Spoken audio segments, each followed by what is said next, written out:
আমি পারবো না, প্লিজ, এটা সম্ভব না। কেন এমন করছেন? আমাকে ছেড়ে দিন, আমার ভীষণ ভয় করছে। কেন বেবি? আমি তো তোমাকে ব্যথা দিতে চাচ্ছি না। আমি শুধু তোমাকে আমার করে নিতে চাচ্ছি। এ কথা বলে বুকের সাথে চেপে ধরে মেঘাকে। মেঘা কি বলবে বুঝতে না পেরে সঙ্গে সঙ্গে ধাক্কা দিয়ে সরিয়ে দেয়। আর তখনই বর্ষণ মেঘার হাত চেপে ধরে বলতে থাকে, আজ, এখন আমি তোমাকে বিয়ে করব। চলো কাজী অফিসে।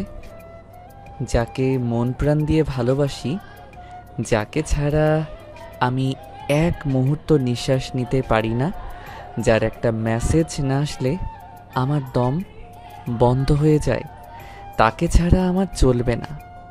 তাকে আমার চাই মানে চাই। ফ্ল্যাশব্যাক।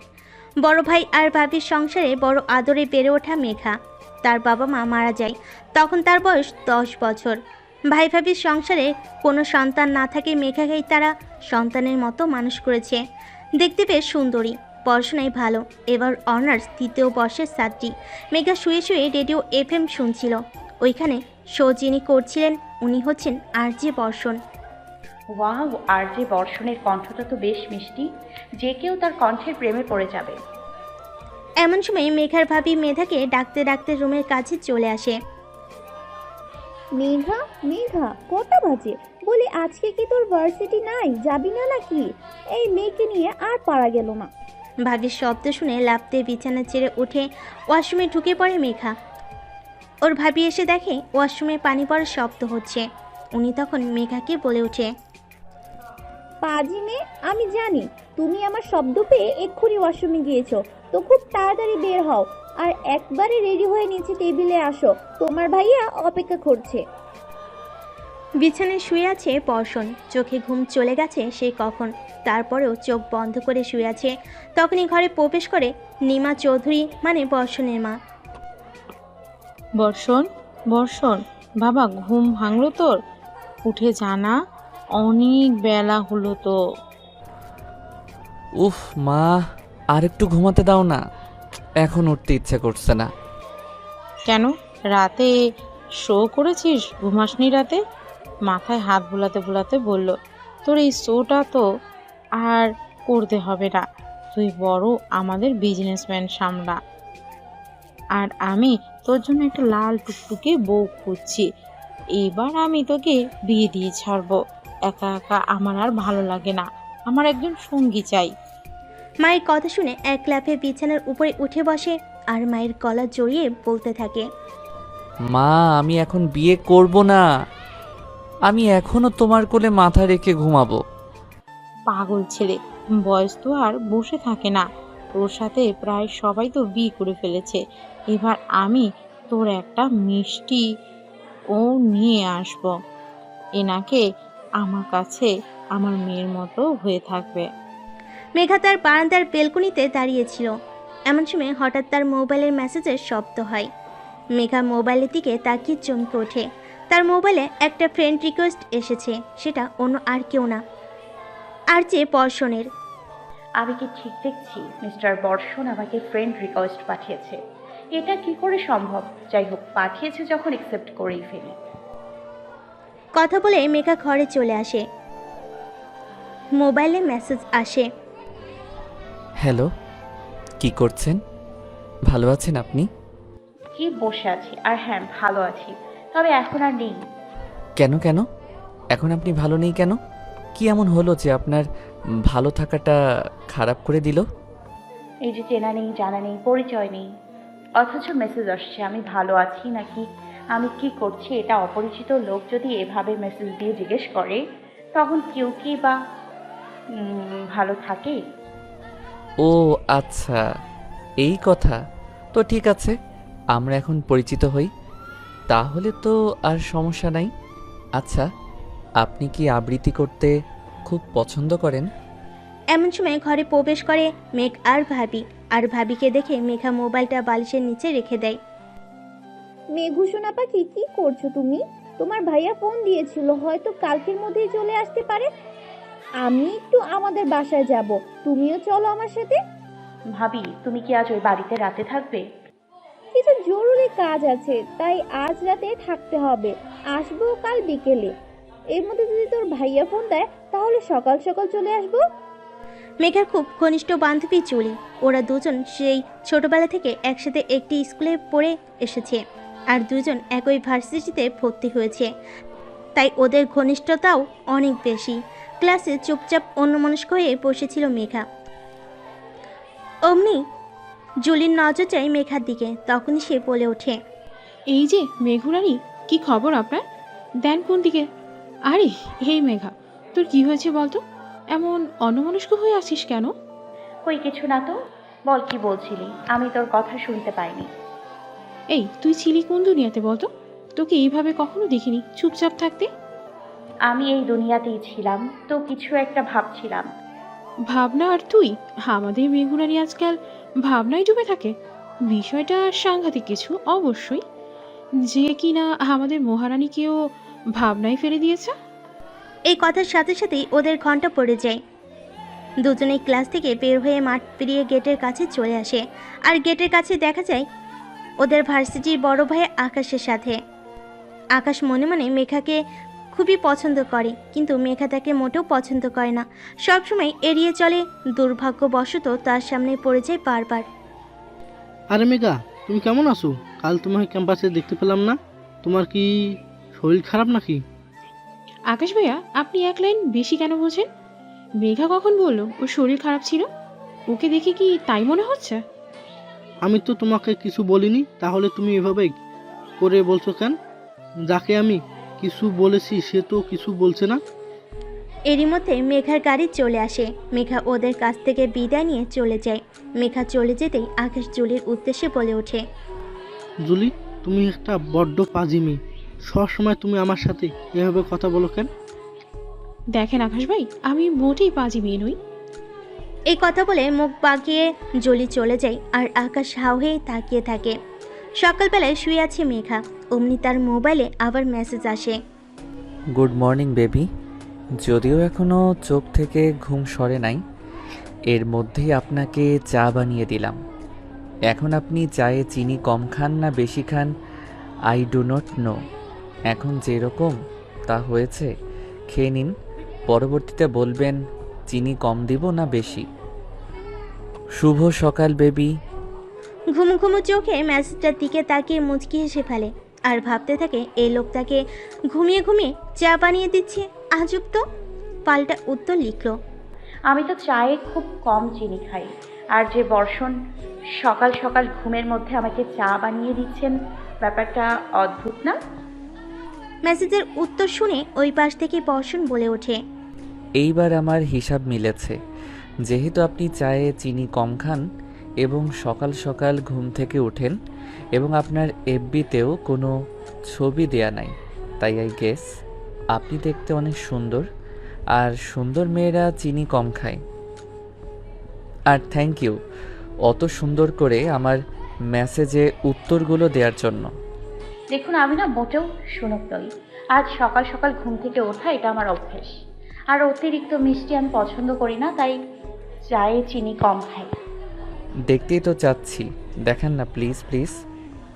আপনার একটা ছবি দিন, আমি মনে হয় আপনাকে খুব জ্বালাচ্ছি। বিশ্বাস করেন একটু জ্বালাবো না যদি আপনি আপনার একটা ছবি দেন। সকাল সকাল হাবি যাবি বলে মেসেজ দিচ্ছে, আবার বলে জ্বালাচ্ছি, যত সব ঢং।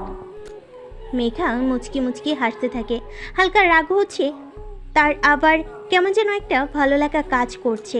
চিন্তা করতে থাকে, আচ্ছা তাই কি করা উচিত? সে তো অনেক আগে থেকেই মনে মনে আর জেকে পছন্দ করে। তাহলে কি দিয়ে দিবে ছবি, নাকি বলবে আমাকে আর মেসেজ দিবেন না? যেখানে আরজের সাথে কথা বলার জন্য হাজার হাজার মেয়েরা পাগল, আর সে কিনা নিজে থেকে তাকে মেসেজ করছে, তাকে দেখতে চাচ্ছে। এ আমার কেমন অনুভূতি হচ্ছে, আর ওনার মেসেজ আসলেই বা কেন হঠাৎ আমার মন ভালো হয়ে যাচ্ছে? আমি কি তাহলে আরজেকে ভালোবাসতে শুরু করেছি? এত কিছু ভাবনার মাঝখানে কি মনে করে যেন গ্যালারি থেকে একটা ছবি বের করে বর্ষণের মেসেঞ্জারে পাঠিয়ে দেয়। এরই মধ্যেই কৌশলে বর্ষণ মেঘার ভার্সিটির নামটা জেনে নেয়। ছবি দেখে তো বর্ষণ পুরাই ফিদা, এই মেঘে তার চাই মানে চাই। আজকে দেখা করেই ছাড়বে মেঘার সাথে। মেঘা বেশ কিছুদিন যাবৎ খেয়াল করছি তুই কি যেন ভাবিস আর মুচকি মুচকি হাসিস। সত্যি করে বলবি আমায়? আচ্ছা জুলি, তুই রেডিও এফএম শুনিস? হ্যাঁ শুনি তো। আরে যে বর্ষণ আছে না, ওনাকে তো আমার খুব খুব খুব ভালো লাগে। আমি তো তার কোনো শোই মিস করি না। তাছাড়া উনি তো আমার। কথাটা বলতে যেয়ে কেন যেন থেমে যায়। মনে মনে ভাবে যে আগে মেঘার বিষয়টা জানবে। কেন সে বর্ষণের কথা তাকে জিজ্ঞেস করছে? কোনো ব্যাপার নয় তো? আচ্ছা মেঘা, তুই হঠাৎ আর যে বর্ষণের কথা কেন জিজ্ঞেস করছিস? সত্যি করে বল আমাকে। এই, আমি তোর বেস্টু, তোর কাছ থেকে কোনো কথা আমাকে এতবার জিজ্ঞেস করে শুনতে হবে আমি এটা কখনোই ভাবিনি। তোর সাথে আর কথাই বলবো না আমি। মেঘা তখন জুলির হাত ধরে টেনে ওর সামনে নিয়ে আসে এবং বলে, আমরা কোথাও বসি, তারপর তোকে সব বলছি। তখন জুলি মেঘার কাছে আসে এবং বলে, চল ক্যান্টিনে যাই, ওখানে যেয়ে তোর সব কথা শুনবো। তারপর দুজন ক্যান্টিনে চলে যায় এবং একটি টেবিলে বসে পড়ে। বেশ কিছুদিন যাবৎ আমার কাছে একটা ছেলে মেসেজ পাঠাচ্ছে, আর আমি চাইলেও সেই মেসেজের উত্তর না দিয়ে থাকতে পারছি না। সে এত সুন্দর করে মেসেজ করে যে আমি না চাইতেও সেগুলোর উত্তর দিতে আমার ভালো লাগে, কিন্তু কেন ভালো লাগে এটাই বুঝতে পারছি না। ও আচ্ছা, বুঝতে পেরেছি। ডাল মে কুচ কালা হে। তো তুমি নিশ্চয়ই ডুবে ডুবে জল খাচ্ছ। ভালোবাসার মানে বোঝো? তুই তাকে নিশ্চয়ই পছন্দ করিস, আর যার জন্য তার সব উত্তর দিস। জানি না, আসলে আমি না বুঝতে পারছি না। আসলে আমি যদি তাকে পছন্দ করি তবে কি তার সাথে কথা বলা উচিত, দেখা করা উচিত?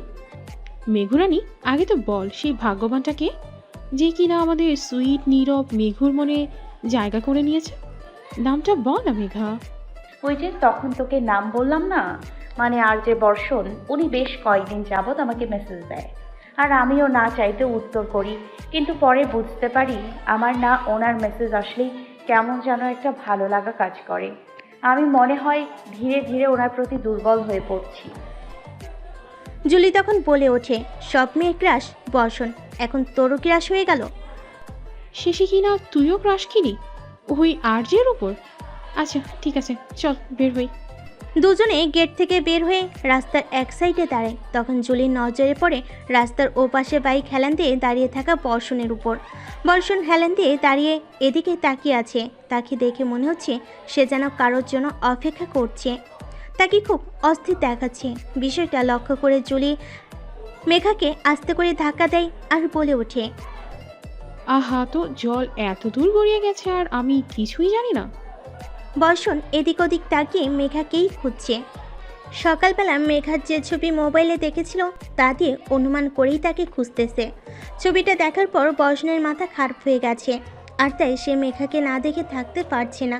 তাই তো বাইক নিয়ে মেঘার ভার্সিটির সামনে দাঁড়িয়ে আছে অনেকক্ষণ যাবৎ। মেঘা, সামনের রাস্তার ওই পারে তাকা, দেখ কে দাঁড়িয়ে আছে। অমনি মেঘা চোখ তুলে তাকায়, দেখতে পায় দূরে বাইকের সাথে হেলান দিয়ে দাঁড়িয়ে আছে বর্ষণ।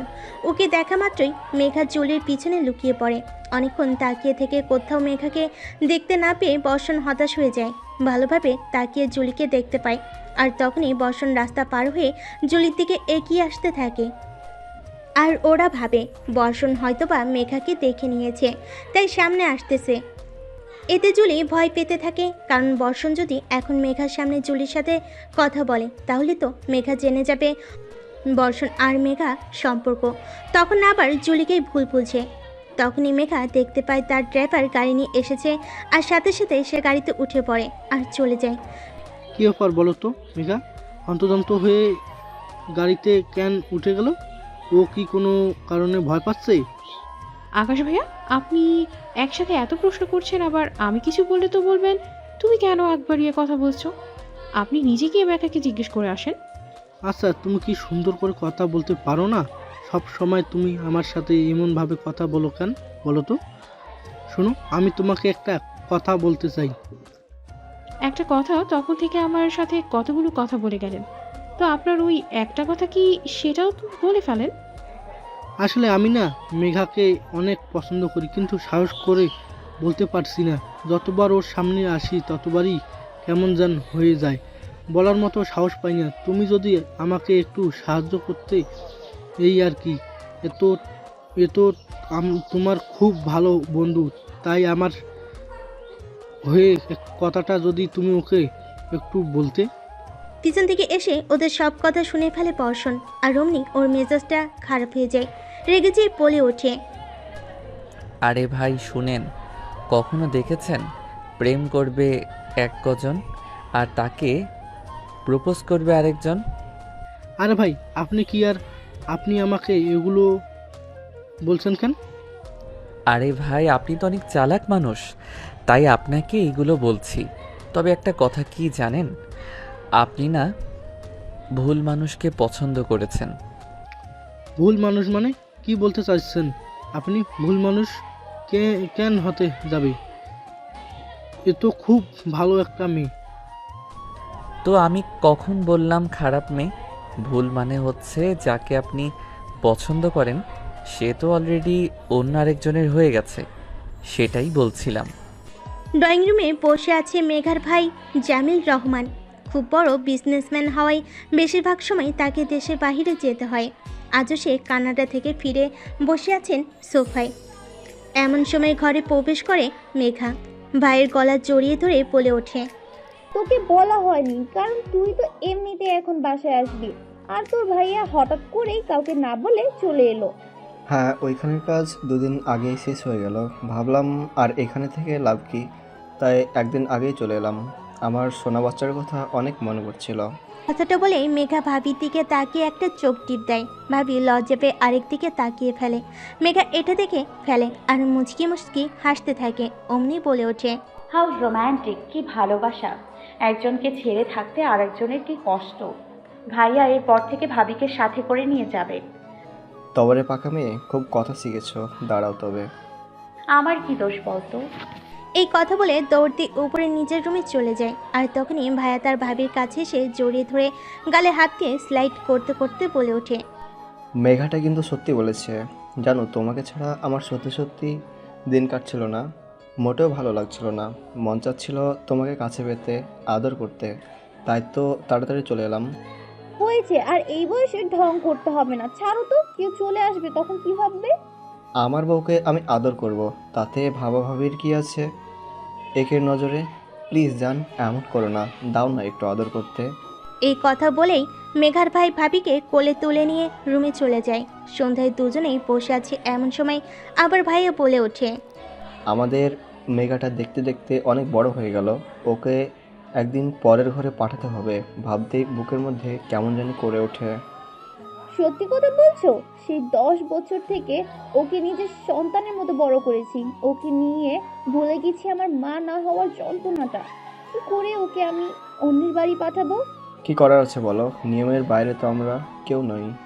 আচ্ছা, বলছিলাম যে কানাডাতে যে আমার বিজনেস পার্টনার আসিফের সাথে আমার কথা হয়েছে, ওর ছেলেটা বেশ ভালো, লন্ডন থেকে পড়াশোনা শেষ করে দেশে ফিরেছে। এখন আসিফের বিজনেস দেখাশোনা করবে। আসিফ বলছিল মেঘের কথা, আমারও শুনে ভালো লেগেছে। দেখতে চাই, ভালো কথা। দেখবে, যদি ছেলে ভালো হয় তাহলে আমার কোনো আপত্তি নেই। তবে একটা কথা, মেয়ে বড় হয়েছে, ওর নিজস্ব কোনো এক পছন্দ আছে কিনা সেটাও তো জানা দরকার। জুলিকে ডেকে নিয়ে একটা সাইডে চলে আসে বর্ষণ এবং বলতে থাকে, মেঘা তোর বেস্টু হয়, ওর সমস্ত ডিটেলস আমি চাই, চাই মানে চাই, এক্ষুনি। আর ও কি জানে তুই আমার কাজিন? না ভাইয়া, ও জানে না না ভাইয়া, ও জানে না তুমি আমার কাজিন হও। ওকে কখনো বলাই হয়নি। তবে ও আজ ক্লাসে তোমার কথা বলছিল। কি বলছিস বল? না মানে বলছিল এই মেসেজের কথা, আর বলছিল ওকে তোমার ভালো লাগে, আর ও বলছিল ও নাকি তোমাকে পছন্দ করে, কিন্তু ও নাকি ভয় করে। কিসের ভয়? কাকে ভয় করে? কাউকে পছন্দ করতে ওর এত ভয়ের কি আছে? আছে ভাইয়া, মেঘা ছোটবেলা থেকেই ওর ভাইয়া ভাবির কাছে বড় হয়েছে। ওর মা বাবা নেই এবং ওর ভাইয়া ভাবিরও কোনো সন্তান নেই, তাই ওনারা ওকে সন্তানের মতো করে বড় করেছে, খুব আদর যত্নে। তাই মেঘা ভয় পায় ও কাউকে পছন্দ করবে, আর সেটা যদি ওর ভাই ভাবি পছন্দ না করে, তাছাড়া ওর ভাইয়া ভাবির মনে কষ্ট দিয়ে কখনোই কিছু করতে পারবে না। ঠিক আছে, বুঝতে পেরেছি। তুই আমার একটা কাজ করে দিবি? আজ বিকেল 4টায় আমি তোকে একটা ঠিকানা মেসেজ করে দিব। একটু কষ্ট করে ওই ঠিকানায় তুই মেঘাকে নিয়ে আসবি। বল, পারবি না? পারবো তো ভাইয়া, তবে মেধাকে পারবো তো ভাইয়া, তবে মেঘাকে বাসা থেকে বের হতে দিবে কিনা সেটাই বুঝতে পারছি না। তবে আমি যথাসাধ্য চেষ্টা করব। ঠিক আছে বন্ধু, যেভাবেই হোক নিয়ে যাবি এবং আমাকে মেসেজ করে দিবি। আর এখন চল, তোকে বাড়িতে ড্রপ করে দেই, কারণ আমি ওই দিকেই যাচ্ছি। এই কথা বলে ওরা দুজন চলে যায়। আর অন্যদিকে আকাশ এই সব কিছু লক্ষ্য করে এবং মনে মনে বলতে থাকে, আরে ভাই, একসাথে দুই পাখি ধরতে চায়, একজনের কথা বলে গেল আরেকজনকে নিয়ে চলে গেল। বাহ যে বাহ। এই কথা বলেই আকাশ একটা শয়তানি হাসি দেয়। আসলে আকাশ হচ্ছে ওদের ভার্সিটির এক সিনিয়র ভাই, যার স্বভাব এবং আচরণ খুবই খারাপ এবং সুন্দরী মেয়েদের সুযোগ নেওয়া তার স্বভাব। সে নরম এবং ইনোসেন্ট সেজে মেয়েদের কাছে যায় এবং মেয়েদের সুযোগ নেয়। মেঘার ভাবিকে ডাকো, ডেকে বলো, শোনো, তুমি আর মেঘা আজ সন্ধ্যায় রেডি হয়ে থাকবে। তোমাকে আমার যে বন্ধুর কথা বলেছিলাম, আজ ওর একটা পার্টিতে যাব আমরা, আর একসাথে ওর ছেলেকেও দেখা হয়ে যাবে এবং মেঘাকেও ওদের দেখা হয়ে যাবে। আচ্ছা ঠিক আছে, যাব। তবে মেয়েটাকে না জানিয়ে এইভাবে দেখাতে কি করাটা কি ঠিক হবে? তুমি না হয় ওকে জানাতে। তুমি যদি না পারো আমি বলি। এখানে এত বলাবলির কি আছে? আমরা তো আর এখনই ওকে বিয়ে দিয়ে দিচ্ছি না, শুধু তো ছেলে আর মেয়েকে দেখাদেখি হবে। যখন বিয়ে ঠিক হবে তখন অবশ্যই ওকে জানাবো। এখন জানালে হয়তো ওর মন খারাপ করতে পারে, তাই এখন বলার দরকার নেই। মেঘার রুমে প্রবেশ করে দেখে মেঘা বেলকনিতে দাঁড়িয়ে আছে। তখন উনি বেলকনিতে যেয়ে মেঘার মাথায় হাত বোলাতে বোলাতে বলে ওঠে, আমাদের মেঘুরানি কি মন খারাপ? কি হয়েছে মেঘু? তুই এমন অন্যমনস্ক হয়ে বেলকনিতে দাঁড়িয়ে কি ভাবছিস? কিছু না ভাবি, আর আমার মন খারাপ না, মন ভালো আছে। এই এখানে দাঁড়িয়ে আকাশ দেখছিলাম। কেন গো মেঘু? তুই তো তখন আকাশ দেখছিস যখন তুই কোনো কিছু নিয়ে চিন্তা ভাবনায় থাকিস। তাহলে কি এত চিন্তা করছিস? বল তোর কি হয়েছে? আর না ভাবি, কিছু হয়নি, এমনি তাকিয়েছিলাম। তা তুমি হঠাৎ আমাকে এগুলো কেন জিজ্ঞেস করছো? এমনি মনে হলো তুই কিছু চিন্তা করছিস তাই। আচ্ছা শোন, আজ সন্ধ্যায় আমরা একটা পার্টিতে যাব। খুব সুন্দর করে রেডি হয়ে নিবি, আমি আর তোর ভাই আর তুই। এই কথা বলে তার ভাবি চলে যায়। কিছুক্ষণ পরে মেঘার মোবাইলে জুলির কল আসে। জুলি মেঘাকে তার সাথে কোথাও যাওয়ার জন্য বলে এবং খুব বিশেষভাবে অনুরোধ করে। কিন্তু মেঘা এইমাত্র তার ভাবির কাছ থেকে শোনা কথাই না করে দেয়। তাহলে সে আজ যেতে পারবে না, কারণ তাকে তার ভাইয়া ভাবির সাথে আজ একটা পার্টিতে যেতে হবে। অন্যদিকে জুলিদের বাসায় চলছে মহা আনন্দ, কারণ তার ভাই এত বছর পর লন্ডন থেকে পড়াশোনা শেষ করে দেশে ফিরেছে। তার বাবার বিজনেসে জয়েন করবে, সেজন্য তার বাবা আজ একটা পার্টি রেখেছে। এটা জুলির জানা ছিল না। জুলির মা এনা খান তার মেয়ের কাছে এসে বলে ওঠে, জুলি শোনো, আজ তোমার বাবা একটা পার্টি রেখেছে যেখানে তোমার বাবার সব বিজনেস পার্টনাররা আসবে, তোমার ভাইয়ার সাথে পরিচয় করিয়ে দেবে। অতএব আজ একটু গোছগাছ হয়ে পার্টিতে থাকবে। তুমি তো আবার সেকেলের ধরনের, এইসব পার্টি তোমার ভালো লাগে না। একটু গোছগাছ হয়ে থাকতেও তোমার ভালো লাগে না। আজ যেন এমনটা না হয়। আসলে এনা খান হচ্ছে খুবই মডার্ন একজন মহিলা। পার্টি ক্লাব এগুলোই তার পছন্দ। সারাক্ষণ মডার্ন হয়ে থাকতে পছন্দ করেন। আর এদিকে জুলি হয়েছে তার উল্টো, সেই সাদামাটা থাকতে পছন্দ করে। এই সমস্ত পার্টি তার ভালো লাগে না। ওর মায়ের মুখ থেকে এসব শোনার পরে জুলি বর্ষণকে ফোন দেয় এবং ফোনে তাকে জানিয়ে দেয় আজ সন্ধ্যায় সে মেঘাকে নিয়ে তার দেওয়া ঠিকানায় যেতে পারবে না। ওপাশ থেকে বর্ষণ এটা শুনে কেন যেতে পারবে না তার কারণ জিজ্ঞেস করে। কেন, কি সমস্যা? কেন আসতে পারবি না? মেধা কি আসতে চাইছে না? আজকে একটা পার্টিতে ওর ভাইয়া ভাবি ওকে নিয়ে যাবে, তাই ও যেতে পারবে না। আর তাছাড়া বাবাও আজকে ভাইয়ার জন্য একটা পার্টি রেখেছে। আম্মু এসে বলে গেল আমাকেও সেখানে যেতে হবে। এদিকে জুলির কথা শুনে বর্ষণের মাথায় আগুন ধরে যায়। তার যেন মাথা ঘুরতে থাকে, সব কিছু এলোমেলো লাগে। তড়িঘড়ি করে সে আবার জুলিকে কল করে। জুলি, তুই ভালো করে খোঁজ নে তো, মেঘা যে পার্টিতে যাবে সেটা তোদের ওই পার্টি নয় তো? তুই ভালো মতো খোঁজ নিয়ে আমাকে এক্ষুনি সংবাদটা দিবি। জুলি তার মায়ের কাছ থেকে সব কিছু জেনে বর্ষণকে ইনফর্ম করে দেয়। সন্ধ্যার পার্টিতে সবাই যার যার মতো এনজয় করছে, কিন্তু মেঘার এসব কিছুই ভালো লাগছে না। সে এক কোণে চুপচাপ দাঁড়িয়ে থাকে। বর্ষণ যেহেতু জুলির কাজিন, সেই সূত্রে পার্টিতে বর্ষণের বাবা মাও হাজির আছে। এদিকে বর্ষণ শুধু মেঘাকেই খুঁজে চলেছে। কিছুক্ষণ পরে জুলি এসে বর্ষণের সামনে দাঁড়ায় আর বলে, ভাইয়া, আম্মুর কাছে জানতে পারলাম ভাইয়ার সাথে মেঘার বিয়ের কথা চলছে। ওর ভাইয়াকে নাকি বাবা বিদেশে বলেছে। আজ পার্টিতে সবার সাথে ভাইয়াকে পরিচয় করানোর সাথে সাথে দুজনকে যেন দেখে, তাই মেঘুকে পার্টিতে নিয়ে আসা। এই কথা শোনার পর থেকে বর্ষণ হন্য হয়ে মেঘাকে খুঁজতে থাকে, কিন্তু সে পার্টিতে কোথাও মেঘাকে দেখতে পায় না। হঠাৎ করে তার চোখ যায় এক কোণে, আর তখন মেঘার হাত চেপে ধরে একটা খালি রুমে নিয়ে আসে। মেঘা কিছু বুঝে ওঠার আগেই ওকে বুকের সাথে চেপে ধরে বর্ষণ, পাগলের মতো বলতে থাকে, মেঘা, তুমি শুধু আমার ছাড়া তোমাকে আমি অন্য কারো হতে দিব না। তুমি জানো না তোমাকে আমি না দেখেও কতটা ভালোবাসি। আর যেদিন থেকে তোমার ছবি দেখেছি সেদিন থেকে আমি আরও বেশি উন্মাদ হয়ে গেছি। মেঘা নিজেকে বর্ষণের বুক থেকে ছাড়াতে চেষ্টা করে, বলতে থাকে, আপনি পাগল হয়ে গেছেন, ছাড়ুন আমাকে। হ্যাঁ, আমি পাগল, উন্মাদ, আর সেটা শুধুই তোমার জন্য আমি সব করতে পারি। এই কথা বলে সে আবারও মেঘাকে তার বুকের সাথে জাপটে ধরে। মেয়েটা তখন নিজেকে ছাড়ানোর চেষ্টা করতে থাকে এবং বলতে থাকে, আমি ব্যথা পাচ্ছি, আমাকে ছাড়ুন কিন্তু বর্ষণ তো সাইকো, তার তো মেঘাকে ছাড়ার কোনো ইচ্ছে নেই। পারলে সে আরও বুকের ভেতর জড়িয়ে নেয়। মেঘা যখন জোর করে বর্ষণের বুক থেকে সরে যেতে চায়, তখনই বর্ষণ মেঘাকে খুব ধীরে কণ্ঠে বলে ওঠে, প্লিজ সরে যেও না, একটু থাকো আর আমার কথা শোনো। আমি তোমাকে ভীষণ ভীষণ ভালোবাসি। তোমাকে ছাড়া আমি এক মুহূর্তের জন্য নিঃশ্বাস নিতে পারবো না। চলো আমরা বিয়ে করে ফেলি, নয়তো তোমার ভাইয়া ভাবি তোমাকে অন্য কোথাও বিয়ে দিয়ে দিবে। আমি তোমাকে হারাতে পারবো না।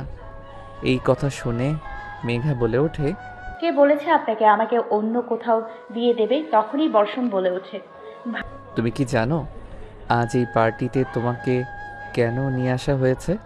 মেঘা পেরে ওঠে না। তখন বর্ষণ বলে, আজ যার আনারে এই পার্টি হচ্ছে, সে হচ্ছে আমার কাজিন। ওর সাথে তোমার বিয়ের কথা চলছে, তাই তোমাকে দেখানোর জন্য এখানে নিয়ে আসা। এই কথা শুনে মেঘা আশ্চর্য চোখে বর্ষণের দিকে তাকিয়ে থাকে।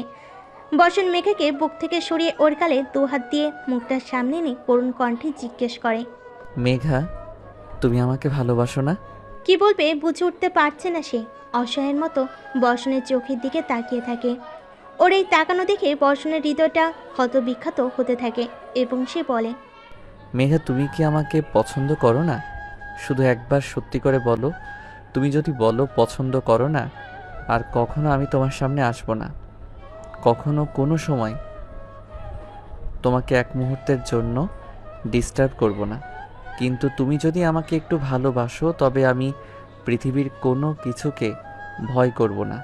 পৃথিবীর এমন কোনো শক্তি নাই তোমাকে আমার কাছ থেকে দূরে সরাতে পারবে। তোমাকে আমার হতেই হবে, সেটা যেভাবেই হোক। মেঘা তখন চিন্তা করতে থাকে যে তার ভাইয়া ভাবি তাকে বিয়ে দিতে চাইছে, অথচ একটা বারের জন্য তার মতামত নেওয়ার কথা চিন্তা করলো না। এমনকি আজ এখানে আসার কারণটাও তাকে জানালো না। তবে কি ভাইয়া ভাবি তাকে আর পছন্দ করে না? এমন সময় কারোর পায়ের শব্দ শুনে বর্ষণ মেঘাকে দূরে সরিয়ে দেয় এবং বর্ষণ একটু আড়াল হয়ে যায়। এর মধ্যে রুমের বাইরে থেকে জুলি মেঘা মেঘা বলে ডাকতে থাকে। মেঘার শব্দ শুনে ধীর পায়ে বাইরে চলে আসে। জুলি তখন মেঘার দিকে তাকিয়ে জিজ্ঞেস করে, মেঘা, তোর সাথে কি বর্ষণ ভাইয়ের সাথে এখানে দেখা হয়েছে? ভাই কি তোকে বলেছে কিছু? মেঘা অবাক হয়ে জুলির দিকে তাকিয়ে বলে, ভাইয়া মানে? তখন জুলি বলে ওঠে, হ্যাঁ বর্ষণ ভাইয়া আমার কাজিন হয়। আমি আসলে অনেকবার তোর মুখে ভাইয়ার নাম শুনে তোকে বলতে চেয়েও বলতে পারিনি, কারণ তুই যদি আমার কাজিন শুনে আমাকে আর ভাইয়ার বিষয়ে কিছু না বলিস, সেজন্য। ওদের দুজনের কথা বলার মাঝখানেই মেঘের ভাবি মেঘাকে খুঁজতে খুঁজতে এখানে চলে আসে আর বলে, তোরা এখানে? আর তোদের সেই কখন থেকে খুঁজে বেড়াচ্ছি। তোরা দুজন পার্টি ছেড়ে এখানে কি করছস? ভাবি কথা শুনে জুলি আর মেঘা দুজনের মুখের দিকে তাকায়। তারপর জুলি বলে ওঠে, মানে ভাবি, আমরা একটু ওয়াশরুমে গিয়েছিলাম, তাই এখানে। বলে দুজনকে নিয়ে পার্টির মধ্যে চলে আসে। আর তখনই পার্টিতে প্রবেশ করে একজন সুদর্শন যুবক, নাম আয়ান। সাদিক সাহেব আয়নকে তার কাছে নিয়ে এসে সবার সাথে পরিচয় করিয়ে দেয়। মেঘার ভাবি মেঘাকে আয়নের কাছে নিয়ে এসে পরিচয় করিয়ে দেয় এবং আয়নের সাথে কথা বলতে বলে উনি সরে যায়। জুলি এসব দেখে হা হয়ে তাকিয়ে থাকে। তার নিজের ভাইয়ের সাথে মেঘার বিয়ের কথা চলছে, তাহলে কিন্তু মেঘা তো বর্ষণ ভাইকে পছন্দ করে, আর বর্ষণ যে রাগী। না জানি কি হয়, আল্লাহ ভালো জানে। আইন তখন হেসে হেসে মেঘার সাথে কথা বলছিল, তখন দূর থেকে কেউ একজন এটা দেখে ভিতরে ভিতরে রাগে ফুঁসতে থাকে, মনে মনে বলতে থাকে, মেঘা, ও বেবি, তুমি অন্য কারোর সামনে এভাবে সেজে গুজে দাঁড়িয়ে আছো, এটা আমার মোটেও পছন্দ হচ্ছে না। আমি ছাড়া তোমাকে আর কেউ দেখবে, এটা আমার পছন্দ না। আই কিল হিম। আয়ান মেঘাকে জিজ্ঞেস করে, আপনি কিসে পড়েন? তারপর আরও নানান প্রশ্ন উত্তর চলে তাদের মধ্যে। এরপর এক পর্যায়ে আয়ান বলে ওঠে, আমি কি আপনার ফোন নাম্বারটা পেতে পারি?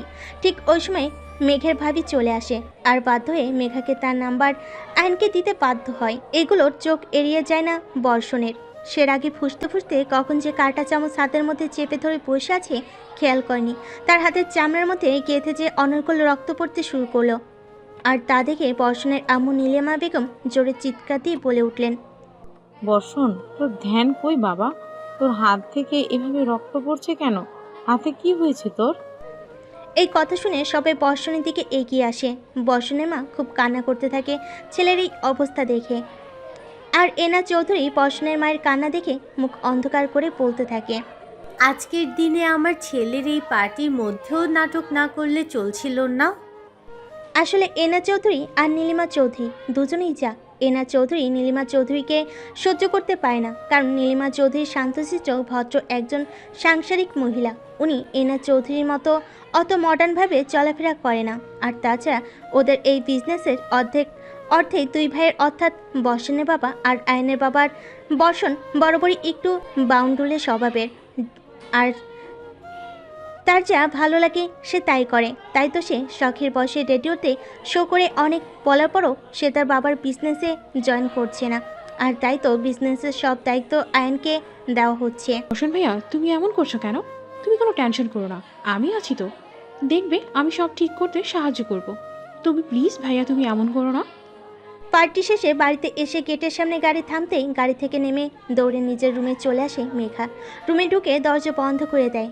গাড়ি থেকে নেমে ওর ভাইয়া ভাবেন, তারপর ওর ভাইয়া ভাবিকে জিজ্ঞেস করে, মেঘার কি হলো? মেঘা কি কোনো কারণে আপসেট? কি জানি, বলতে পারবো না। ওরা আবার কি হলো? পার্টিতে ভালোই তো ছিল। ওকে কোনো কারণে আমাদের উপর রেগে আছে। তুমি যাও উপরে গিয়ে রুমে গিয়ে দেখো তো ওর কি হলো।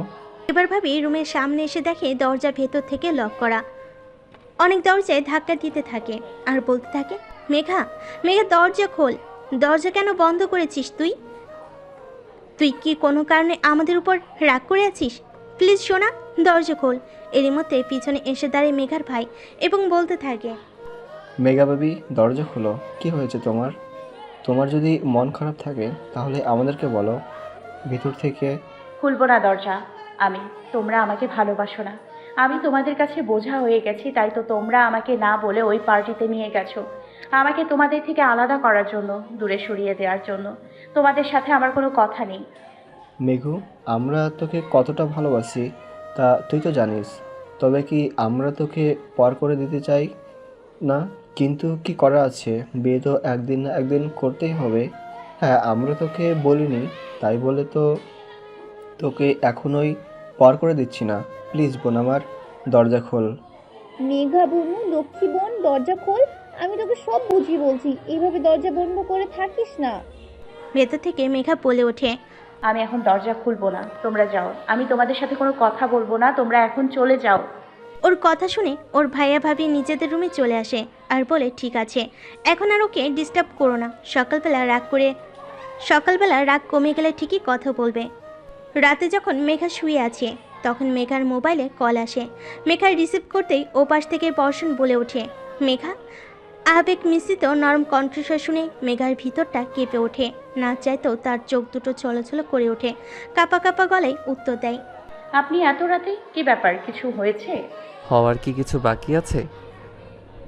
যা হবার তা তো হয়েই গেছে। তুমি বাহিরে আসো। বাইরে আসবো মানে? এত রাতে বাড়ির বাইরে যাওয়া সম্ভব নাকি? আর আপনি কোথায়? আমি তোমাকে বাড়ির বাহিরে আসতে বলিনি। তুমি তোমার বেলকনির দরজা খুলে বেলকনিতে আসো। আমি ব্যালকনিতে আসবো মানে? আপনি কোথায় এত রাতে? আপনি এখানেই বা কেন এসেছেন? আপনি কি পাগল হয়ে গেছেন? হ্যাঁ, আপনি পাগল হয়ে গেছেন। আমার মাথা খারাপ করে দিয়েছো তুমি। বাহিরে আসো বলছি, তা না হলে আমি বেলকনি বেয়ে তোমার ঘরে চলে আসবো। এই কথা শুনে মেঘা তাড়াতাড়ি দরজা খুলে বেলকুনিতে যেয়ে দেয় আর দেখতে পাই রাস্তার ওপারে বাইকের সাথে হেলান দিয়ে দাঁড়িয়ে আছে বর্ষণ। ওকে দেখা মাত্রই মেঘার মনটা খচ করে ওঠে। বর্ষণের হাতে ব্যান্ডেজ করা, চুলগুলো উস্কো খুস্কো দেখে মনে হচ্ছে কত বছরের অযত্ন করা শরীর। বর্ষণ আবার মেঘার মোবাইলে কল দেয়। মেঘা ফোনটা রিসিভ করতে ওপাশ থেকে বর্ষণ বলে ওঠে, মেঘা, আমি তোমাকে না দেখে থাকতে পারছিলাম না, প্লিজ তুমি ভিতরে যাবে না। আমি তোমাকে দেখা শেষ হলে তবেই যাব। ততক্ষণ দাঁড়িয়ে থাকো যতক্ষণ আমি বলবো। এপাশ থেকে মেঘা বলে ওঠে, এত রাতে আপনি এই পাগলের অবস্থায় কেন এখানে চলে আসছেন? আপনি বাসায় যান, গিয়ে নিজেকে ঠিক করেন। আর আপনার হাতে কি হয়েছে? হাতে ব্যান্ডেজ কেন? ওটা কিছু না, তোমাকে তখন আয়নের সাথে দেখে আমার সহ্য হয়নি, তাই এই অবস্থা। তোমাকে আমি কারোর সাথে ভাগ করতে পারবো না, না কারোর সামনে তোমাকে যেতে দেখতে পারবো। আর যদি কখনো আয়ানের সামনে গিয়ে এভাবে ওর সাথে কথা বলো, তাহলে দেখবে আজ এক হাতে ব্র্যান্ডের, অন্যবার সারা শরীরে ব্যান্ডেজ থাকবে। আর ছেলেদের সাথে কথা বলার খুব শখ, তাই না তোমার? আয়ানকে ফোন নাম্বারটা দাও। ওই পাশ থেকে বলে ওঠে, আপনি কি পাগল হয়ে গেছেন? আমার কেন ছেলেদের সাথে কথা বলার শখ থাকবে? উনি মোবাইল নাম্বার চাইলো আর সাথে সাথেই ভাবি চলে আসছে, তাই বাধ্য হয়ে দিতে হয়েছে। আমি ইচ্ছে করে দিয়েছি নাকি? ইচ্ছা না থাকলে কেউ জোর করে দিতে পারে? ভাবি আসছিল তো কি হয়েছে বলতে, আমার মোবাইল নাই। আপনি আসলে পাগল হয়ে গেছেন। ভাবির সামনে আমি এই কথা বললে বিশ্বাস করবে? আপনি বাসায় যান, আপনার শরীর খারাপ হয়ে যাবে এত রাতে এই ঠান্ডায় বাইরে দাঁড়িয়ে থাকলে। হয়ে যাক, তবু আমি তোমাকে দেখব। মেঘা, আপনি যদি বাসায় না যান তাহলে আমি এখন রুমের ভিতরে চলে যাব আর দরজা বন্ধ করে দিব। দয়া করে বাসায় যান, আমি আপনার সাথে ভিডিও কলে কথা বলবো। এ কথা শুনে বর্ষণ কিছুটা নরম হয় এবং বলে, ওকে বেবি, তুমি অনেক অনেক মিষ্টি, আই লাভ ইউ। বলে মেঘার বেলকুনির দিকে তাকিয়ে একটা ফ্লাইং কিস ছুড়ে দেয়। মেঘা তখন মুচকি একটা হাসি দিয়ে রুমে চলে আসে আর বর্ষণ বাসায় চলে যায়। সকালবেলা টেবিলে বসে নাস্তা করছিলেন মেঘার ভাইয়া আর ভাবি মেঘা। এমন সময় মেঘের ভাইয়া বলে ওঠে, মেঘ, তোর সাথে আমার কিছু কথা আছে। ঠিক আছে ভাইয়া, বলো। বলতে থাকি, শোনো মেঘ, বাবা মা মারা যাওয়ার পরে সেই 10 বছর বয়স থেকে আমরা তোকে আমাদের বাচ্চার মতো করে মানুষ করেছি। তুমি জানো আমাদের কোনো সন্তান নেই, তুমি আমাদের একমাত্র সন্তান। আমরা কখনো তোমার খারাপ কিছু চাইবো না, তুমি আমাদের ভুল বুঝো না। মেয়ে হয়ে যখন জন্ম নিয়েছো, বিয়ে তো একদিন না একদিন করতেই হবে। তাই বলে আমরা তোমাকে পর করে দিতে চাচ্ছি এটা ভেবো না। কালকে আয়নকে কেমন দেখলে বলো? কি রে মেঘ, বল কিছু। আয়ানকে তোর কেমন লেগেছে? আমার কাছে তো বেশ ভালো লেগেছে। তোর ভাইয়েরও পছন্দ। আমরা চাচ্ছি আয়ানের সাথে তোকে বিয়ে দেওয়ার জন্য। এখন তোর কি মতামত? মেঘা কোনো কথা না বলে খাবার টেবিলসের উপরে চলে যায় নিজের রুমে।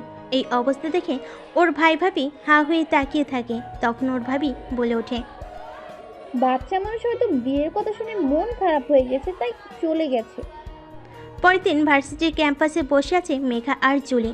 কটমট চোখে তাকিয়ে আছে মেঘা জুলির দিকে, কোনো কথা বলছে না। মেঘ, তুই আমাকে ভুল বুঝিস না, আসলে আমি এসবের কিছুই জানতাম না, সত্যি বলছি। তোর ভাই আর তুই জানতি না বললেই হলো? সত্যি সত্যি আমি জানতাম না। আমি আসলে এসব পার্টি টার্টি হাবিজাবি এসব পছন্দই করি না, আর আমার এসবের খোঁজ ছিল না। আমি তো বাড়িতে বেশিরভাগ সময় রুমের ভিতর থাকি, আর নয় বড় আব্বুর কাছে থাকি। মেঘ, তোর সাথে আমার অনেক জরুরি কথা আছে, প্লিজ রাগ করে থাকিস না। ঠিক আছে বল, কিন্তু তোকে আমি মাফ করিনি। মেঘা, বসন ভাইয়া তোকে অনেক অনেক ভালোবাসে, তোকে ছাড়া বসন ভাইয়া থাকতে পারবে না। তুই জানিস বসন ভাইয়া অনেক ভালো ছেলে। ওদের কথার মাঝে ওদের সামনে এসে দাঁড়ায় আকাশ আর বলে, হ্যালো মেঘা, কি খবর? কেমন আছো? আর তুমি জুলি কেমন আছো? তোমার সাথে ওই হ্যান্ডসাম সেটা ভালো আছে তো? আকাশের এই কথা শুনে মেঘা আর জুলি দুজনের দিকে তাকায়। যখন বলে উঠে কি ব্যাপার, তোমরা এমন করে তাকাচ্ছ কেন? কেন বুঝতে পারছো না? কেন তুমি ওই যে সেদিন ছেলেটার যার বাইকে চড়ে যার কাঁধে হাত রেখে গেলা তার কথা বলছি আমি। যতদূর চিনি ওটা আর যে বর্ষণ ছিল, তাই না? ও ভাইয়া, এই কথা আপনি মনে হয় মনে মনে খিচুড়ি পাকিয়ে ফেলছেন। ওটা হ্যান্ডসাম তো ছিল বটে, তবে আর যে বর্ষণ আমার কাজিন হয় আর আমরা একই বাসায় থাকি। আকাশ তখন মাথাটা নিচু করে অন্যদিকে হেঁটে চলে যায়। ওই যে সেদিন ভাইয়া রাস্তার ওপারে বাইকে হেলান দিয়ে দাঁড়িয়েছিল, তুই আমার পিছন থেকে তোর গাড়িতে করে চলে গেলি। তখন ভাইয়া এসেছিল আমার কাছে, তোকে যেন আমার সাথে কোনো একটা রেস্টুরেন্টে নিয়ে যাই। ভাইয়া তোর সাথে কথা বলতে চায়। এই কথা বলতে এসে আমাকে সাথে নিয়ে বাসায় ফিরে যায়। আর ওই শালা হারামি এটা দেখে কি না কি বলতে চাচ্ছিল। জুলি শোন, ভাইয়া ভাবি আজকে আমাকে সকালবেলা টেবিলে তোর ভাইয়ার সাথে বিয়ের কথা বলেছে। সত্যি বলতে কি, আমি না তোর ভাইয়াকে বিয়ে করতে পারবো না, কারণ আমি অনেক আগে থেকেই বর্ষণকে পছন্দ করতাম। তারপর উনি যখন আমায় মেসেজ দেয়, তারপর থেকে আমি আরও দুর্বল হয়ে পড়ি। আমি বর্ষণকে ছাড়া কাউকে বিয়ে করতে পারবো না। প্লিজ, এখন কি করব? তুই আমার আম্মু আর আব্বুকে চিনিস না? আমার মা বাবা হলেও আমার কেন জানি তাদেরকে মোটেও ভালো লাগে না। আমার মা যখন শুনেছে তোর সাথে ভাইয়ার বিয়ের কথা, এখন তিনি এটা নিয়ে পড়ে থাকবে। যেভাবে হোক সে চাইবে তোকে ভাইয়ার বউ করতে। তাই আমি ভীষণ চিন্তায় আছি। একে তো আমার আম্মু নাছোড়বান্দা, অন্যদিকে বর্ষণ ভাইয়া তোর জন্য পাগল। উনি কী যে করবে সেটা কল্পনা করতে আমার গা শিউরে উঠছে। ওদের থেকে অনেকখানি দূরে দাঁড়িয়ে আছে আকাশ। একটা শয়তানি হাসি দেয় আর বলে, তোমাদের সাথে এতদিন ভালো ব্যবহার করে কোনো লাভ হয়নি, তো এখন আমার আসল চেহারাটা তোমাদেরকে দেখাতেই হবে। আজ পর্যন্ত আকাশ যাদের চেয়েছি তাদের হাসিল করেই ছেড়েছে। তোমরাও পার পাবে না যে করে হোক। আমি তোমাকে আমার বিছানে নিয়েই ছাড়বো। এই কথা বলে আকাশ চলে যায়। কিছুক্ষণ পর একটা ছেলে এসে মেঘাকে বলে, ওই যে আপু, আপনাকে প্রিন্সিপাল স্যার ডাকছে তার রুমে। প্রিন্সিপাল স্যার আমাকে কেন ডাকছে? প্রিন্সিপাল স্যার কেন ডাকবে আমাদের? ছেলেটা বলে কি আমি জানি না। স্যারের রুম থেকে আপনাদের দেখিয়ে বললো যেন আমি এসে বলি স্যার আপনাদের ডাকছে। চল দুজনে মিলে যাই, গিয়ে দেখে আসি। ছেলেটা তখন বলে, আপু, আপনাদের দুজনকে ডাকছে না, শুধু আপনাকে ডাকছে। আচ্ছা, দুইজনকে না ডাকলেও আমরা দুইজনই যাব। এই কথা বলে দুজন উঠে প্রিন্সিপাল স্যারের রুমে থেকে হাঁটা দেয়। দূর থেকে আকাশ দুজনকে একসাথে আসতে দেখে রাগে কটমট করে ছেলেটাকে বলতে থাকে, তোকে কি বলেছি দুজনকে একসাথে আসতে বলার জন্য? তুই একটা গাধা। ছেলেটা বলে, ভাইয়া, আমি ওনাদের দুজনকে আসতে বলি নাই, কিন্তু ওনারা দুজনেই একসাথে আসছে। আকাশ তখন ছেলেটাকে বলে, যা যে বল, আমি ভুল বলেছি। আপু আপনাকে ডাকে নাই, অন্য একটা মেয়েকে দেখিয়ে বল ওকে ডেকেছে। তোর জন্য আজকের প্ল্যানটা ভেস্তে গেল। ছেলেটা তখন মেঘের কাছে এসে বলে, সরি আপু, ভুল হয়েছে, আপনাকে ডাকিনি। ওই যে দেখছেন সবুজ জামা গায়ে ওই আপুটাকে ডেকেছে, আমি ভুলে আপনাকে বলে ফেলেছি। ওরা দুজন হতবাক হয়ে চোখাচুকি করে আর বলে, এটা কি হলো? এদিকে নাম্বার পেয়ে মেয়েটাকে কল করবে কিনা বসে বসে ভাবতে থাকে আয়ান। এক পর্যায়ে ভাবনা চিন্তা শেষ করে মোবাইলটা হাতে নিয়ে মেঘার নাম্বারে কল দেয়। ওপাশ থেকে কল রিসিভ করতে শুনতে পাই একটা অপরিচিত কণ্ঠ। তখন মেঘা বলে ওঠে, আপনি কে বলছিলেন পাশ থেকে? আয়ান বলে, আপনি আমাকে চিনতে পারছেন না? আমার কণ্ঠটা দুদিনেই ভুলে গেলেন? বলে ওঠে, যেখানে মানুষ অনেক বছরের সম্পর্ক মনে রাখে না, সেখানে দুদিনে আপনার কণ্ঠ ভুলে যাওয়াটা কি অসম্ভব কিছু? কেন? কেউ কি আপনার অনেক বছরের সম্পর্ক ভেঙে দিয়েছে? না তো, ভাঙেনি। আমি তো জাস্ট একটা কথার কথা বললাম। তো এবার বলুন, কেমন আছেন আপনি? আলহামদুলিল্লাহ, ভালো আছি। আপনি? আমি ভালো নেই। মেঘা কেমন? কি হয়েছে আপনার? আয়ান, সত্যি বলতে কি আপনাকে দেখার পর থেকে ভালো নেই, চেয়েও ভালো থাকতে পারছি না। মিস মেঘা, একটা কথা বলতে চাই। একটা কথা বলতে চান? জি, মানে কিছু কথা আর কি। এতক্ষণ তো কত কথাই বললেন, জি বলুন। আমি কি আপনার সাথে দেখা করতে পারি? আপনি যদি চান তাহলে আমরা আজ কোনো একটা রেস্টুরেন্টে দেখা করি। আপনি দয়া করে না বলবেন না, কি করবেন তো? আজ তো আমি দেখা করতে পারবো না, কারণ আজ আমার একটা জরুরি কাজ আছে। আপনি কিছু মনে করবেন না, আগে জানলে কাজটা অন্যদিন রাখতাম, কিন্তু কাজটা ভীষণ জরুরি, করতেই হবে, তাই আর যেতে পারছি না। এবার আমি রাখি, আল্লাহ হাফেজ। বলেই মেঘা ফোনটা রেখে দেয়। এরই মধ্যে আবার মোবাইলে রিং হতে থাকে। মোবাইলের দিকে তাকিয়ে দেখে বর্ষণের ফোন। অমনি মেঘা তাড়াতাড়ি রিসিভ করে ওপাশ থেকে বর্ষণ বলে, তোমার ফোন বিজি ছিল কেন? কার সাথে কথা বলছিলে এতক্ষণ? আয়ান ফোন করেছিল। বর্ষণ আয়ান মানে শুধুমাত্র আয়ান বলে ডাকছো তুমি?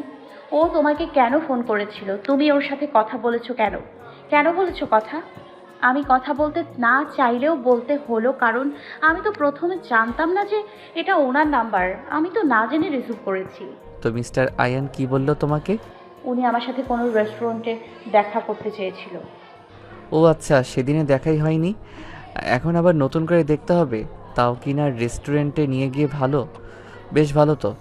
বর্ষণের কথা শুনে মেঘা হাউ হয়ে থাকে। এই ছেলে কি বলছে? সে কি ইচ্ছে করে কথা বলছে, নাকি আর বলেও তো তেমন কোনো কথা বলেনি? সে কি আর আয়নের সাথে রেস্টুরেন্টে যেতে রাজি হয়ে গেছে নাকি? বিকেলের দিকে মেঘা বাগানে বসে আছে। এমন সময় ওর ভাবি ওর কাছে এসে বলে, রেডি হয়ে নাও, আমরা বাইরে যাব। মেঘা তখন বলে ওঠে, কোথায় যাব ভাবি? আমরা একটু বের হব শপিং এর উদ্দেশ্যে। মেঘা তখন আর কিছু না বলে রুমে যেয়ে রেডি হয়ে নিচে চলে আসে। তখন ওর ভাবি মেঘের কাছে আসে, মেঘাকে দেখে বলে, পারফেক্ট, এবার চলো। মেঘা মনে মনে ভাবতে থাকে, পারফেক্ট মানে? সে কথার অত গুরুত্ব না দিয়ে ভাবির সাথে চলে যাই। কিছুক্ষণের মধ্যেই তারা একটা বিশাল শপিং মলের সামনে এসে থামে। মেঘাকে নিয়ে গাড়ি থেকে বের হয়ে মলের ভিতরে চলে যায় ওর ভাবি। মলের ভিতরে যেয়ে মেঘার চোখ ছানা বড়া। মলের মধ্যে দাঁড়িয়ে আছে আয়ান। ভাবিকে দেখে সালাম দিয়ে জিজ্ঞেস করে, আপনি ভালো আছেন? তখন মেঘার ভাবি সালামের উত্তর দেয় এবং মুচকি এসে বলে, আপনি ভালো আছেন? জি, আমি ভালো আছি। মেঘার দিকে তাকিয়ে, মিস মেঘা, আপনি ভালো আছেন? আলহামদুলিল্লাহ ভালো, আপনি? আয়ান তখন খুশি হয়ে বলতে থাকে, জি আমিও আলহামদুলিল্লাহ। ওরা তিনজন মলের একটা রেস্টুরেন্টে যেয়ে বসে। 5 মিনিট পর মেঘার ভাবির মোবাইলে একটা ফোন আসে। ভাবি তখন ফোনটা রিসিভ করে আয়নের উদ্দেশ্যে বলে ওঠে, একটা খুব জরুরি কল এসেছে। আমাকে এক্ষুনি একটু আমাদের বাসায় যেতে হবে। তুমি একটু কষ্ট করে মেঘকে বাড়ি পৌঁছে দিও। ঠিক আছে ভাবি, আপনি কোনো চিন্তা করবেন না, আমি মেঘাকে পৌঁছে দিব। না না, পৌঁছে দিতে হবে না, আমি একাই যেতে পারবো। মেঘনার মুখের দিকে তাকিয়ে বলে, আমি থাকতে আপনি একা একা যাবেন, সেটা কি হতে পারে? মেঘার ভাবি চলে যাওয়ার পর মেঘা কোনো কথা বলে না, চুপচাপ বসে থাকে। ওকে চুপ থাকতে দেখে আয়ন বলে ওঠে, আচ্ছা মেঘা, আপনার কি মন খারাপ? না তো, মন খারাপ হবে কেন? মনে মনে শয়তানি হাসি দিয়ে বিড়বিড় করে বলে, ব্যাটা আমার মন খারাপ না, তোর যে 14টা বাজবে সেটা ভাবছি। মেঘাকে লক্ষ্য করে বলে, আচ্ছা মেঘ, আপনি কি আমাকে পছন্দ করেন না? আমার কিন্তু আপনাকে বেশ লেগেছে, তাই আমি চাইছি আমাদের বিয়েটা তাড়াতাড়ি হয়ে যাক। তাহলে হয়তো আপনার আর আমার মধ্যে এখন যেই দূরত্বটা আছে এটা হয়তো আর থাকবে না। পেছন থেকে বর্ষণ বলে ওঠে, তুই ঠিক বলেছিস আয়ান, বিয়ের পর দুজনের দূরত্ব ঘুচে যায়। দুজনের দূরত্ব মিটে যাওয়া মানে তো হলো দুজনে একে অপরের কাছে আসা। শোনকে এখানে দেখে অবাক হয়ে বলে, আরে আরজে সাহেব, তুই এখানে হঠাৎ, কি ব্যাপার? একটু কাজে এখানে এসেছিলাম, চলে যাচ্ছিলাম, অমনি চোখে পড়ল তোমাদের, তাই ভাবলাম হবু বউয়ের বউকে একটু দেখেই যাই। পরিচয় করিয়ে দিবে না? হ্যাঁ মেঘা, এ হচ্ছে আমার কাজিন আর যে বর্ষণ। ও আমার এই সব বিজনেস বোঝে না, তাই তো রেডিওতে শো করে বেড়ায়।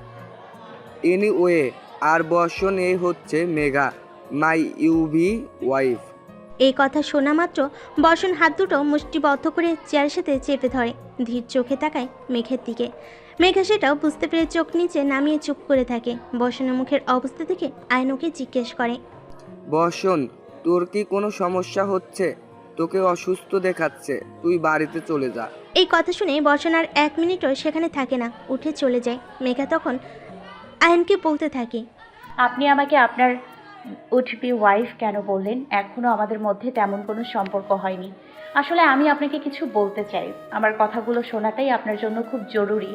আসলে আমি একজনকে পছন্দ করি, তাই আমি আপনাকে বিয়ে করতে পারবো না। আর ভাইয়া ভাবি মুখের উপরে আমি কিছু বলতে পারছি না। প্লিজ আপনি একটু বুঝুন আমাকে। আমি তাকে অনেক অনেক ভালোবাসি। তাকে ছাড়া অন্য কাউকে বিয়ে করা আমার পক্ষে সম্ভব না। এই কথা শোনা মাত্রই আয়ান ভিতরে ভিতরে রাগে ফুঁসে ওঠে আর মনে মনে বলতে থাকে, তোমাকে তো আমরা চাই, তুমি ছাড়া আমরা চলবে না, তুমি ছাড়া আমার চলবে না। আর আমি থাকতে তুমি অন্য কারো হলেও পারবে না। তোমাকে যে আমার ভীষণ ভালো লেগেছে বেবি। এদিকে বর্ষণ বাসে এসে ঘরের মধ্যে সবকিছু ভাঙচুর শুরু করে দেয়। বাড়ি থেকে নীলিমা চৌধুরী বর্ষণকে ডাকতে থাকে আর বলতে থাকে, কি হয়েছে বাবা, তুই এমন করছিস কেন? বল তুই, কি হয়েছে তোর?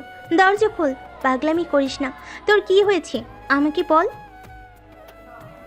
বর্ষণ ভিতর থেকে চিৎকার করে বলতে থাকে, আমার কিছু হয়নি, তুমি চলে যাও। এই বলে বর্ষণ তার কাচের টেবিলের মধ্যে এক ধাক্কা দেয় আর অমনি টেবিল ভেঙে কাচ গিয়ে বর্ষণের হাতে বিঁধে যায়। সাথে সাথেই গড়গড় করে রক্ত পড়তে থাকে। নীলিমা চৌধুরী বাহির থেকে চিৎকার করতে থাকে। চিৎকার শুনে বাড়ির সবাই চলে আসে, দরজা ধাক্কাতে থাকে সবাই। এক পর্যায়ে বর্ষণ দরজা খুলে দেয়। সাথে সাথে নীলিমা চৌধুরী বর্ষণের হাত চেপে ধরে জুলি দৌড়ে যেয়ে ফার্স্ট এইড বক্স নিয়ে আসে। নীলিমা বর্ষণকে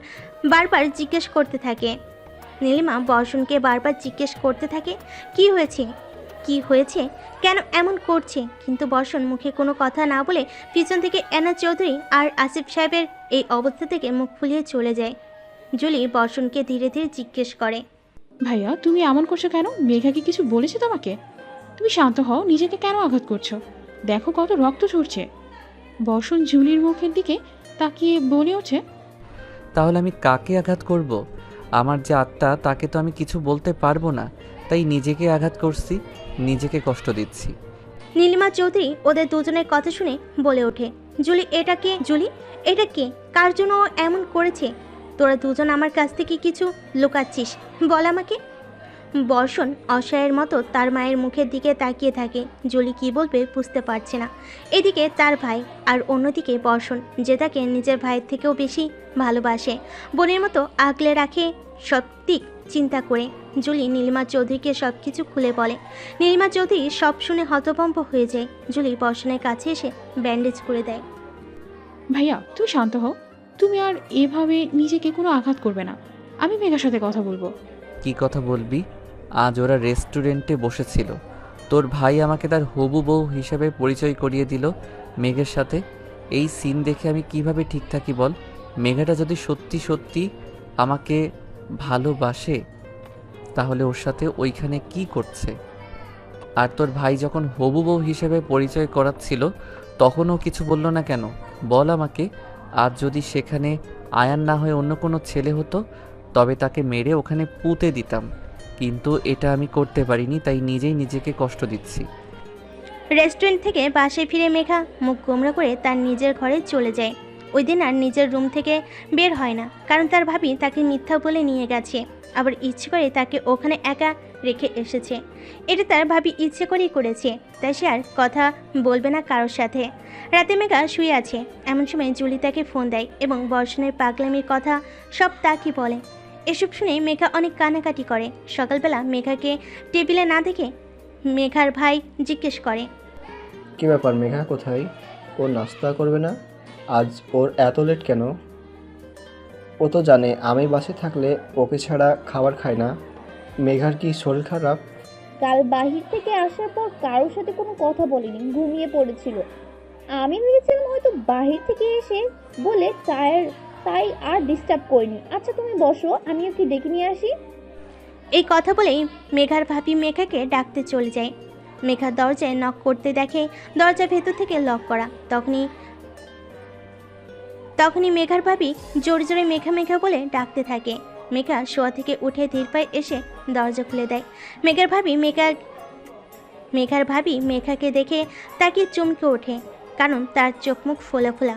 তখনই ভাবি বলে, মেঘু তোর কি হয়েছে? তোর শরীর ভালো না? তোকে এমন দেখাচ্ছে কেন? কি হয়েছে? তুই কেঁদেছিস, কিন্তু কেন? কেন? আমার কিছু হয়নি, আমি ভালো আছি, কিন্তু আমি তোমার সাথে কথা বলবো না। কেন, কি হয়েছে সোনা? আমি আবার কি করেছি? তুমি আমার সাথে আজকাল মিথ্যে কথা বলো।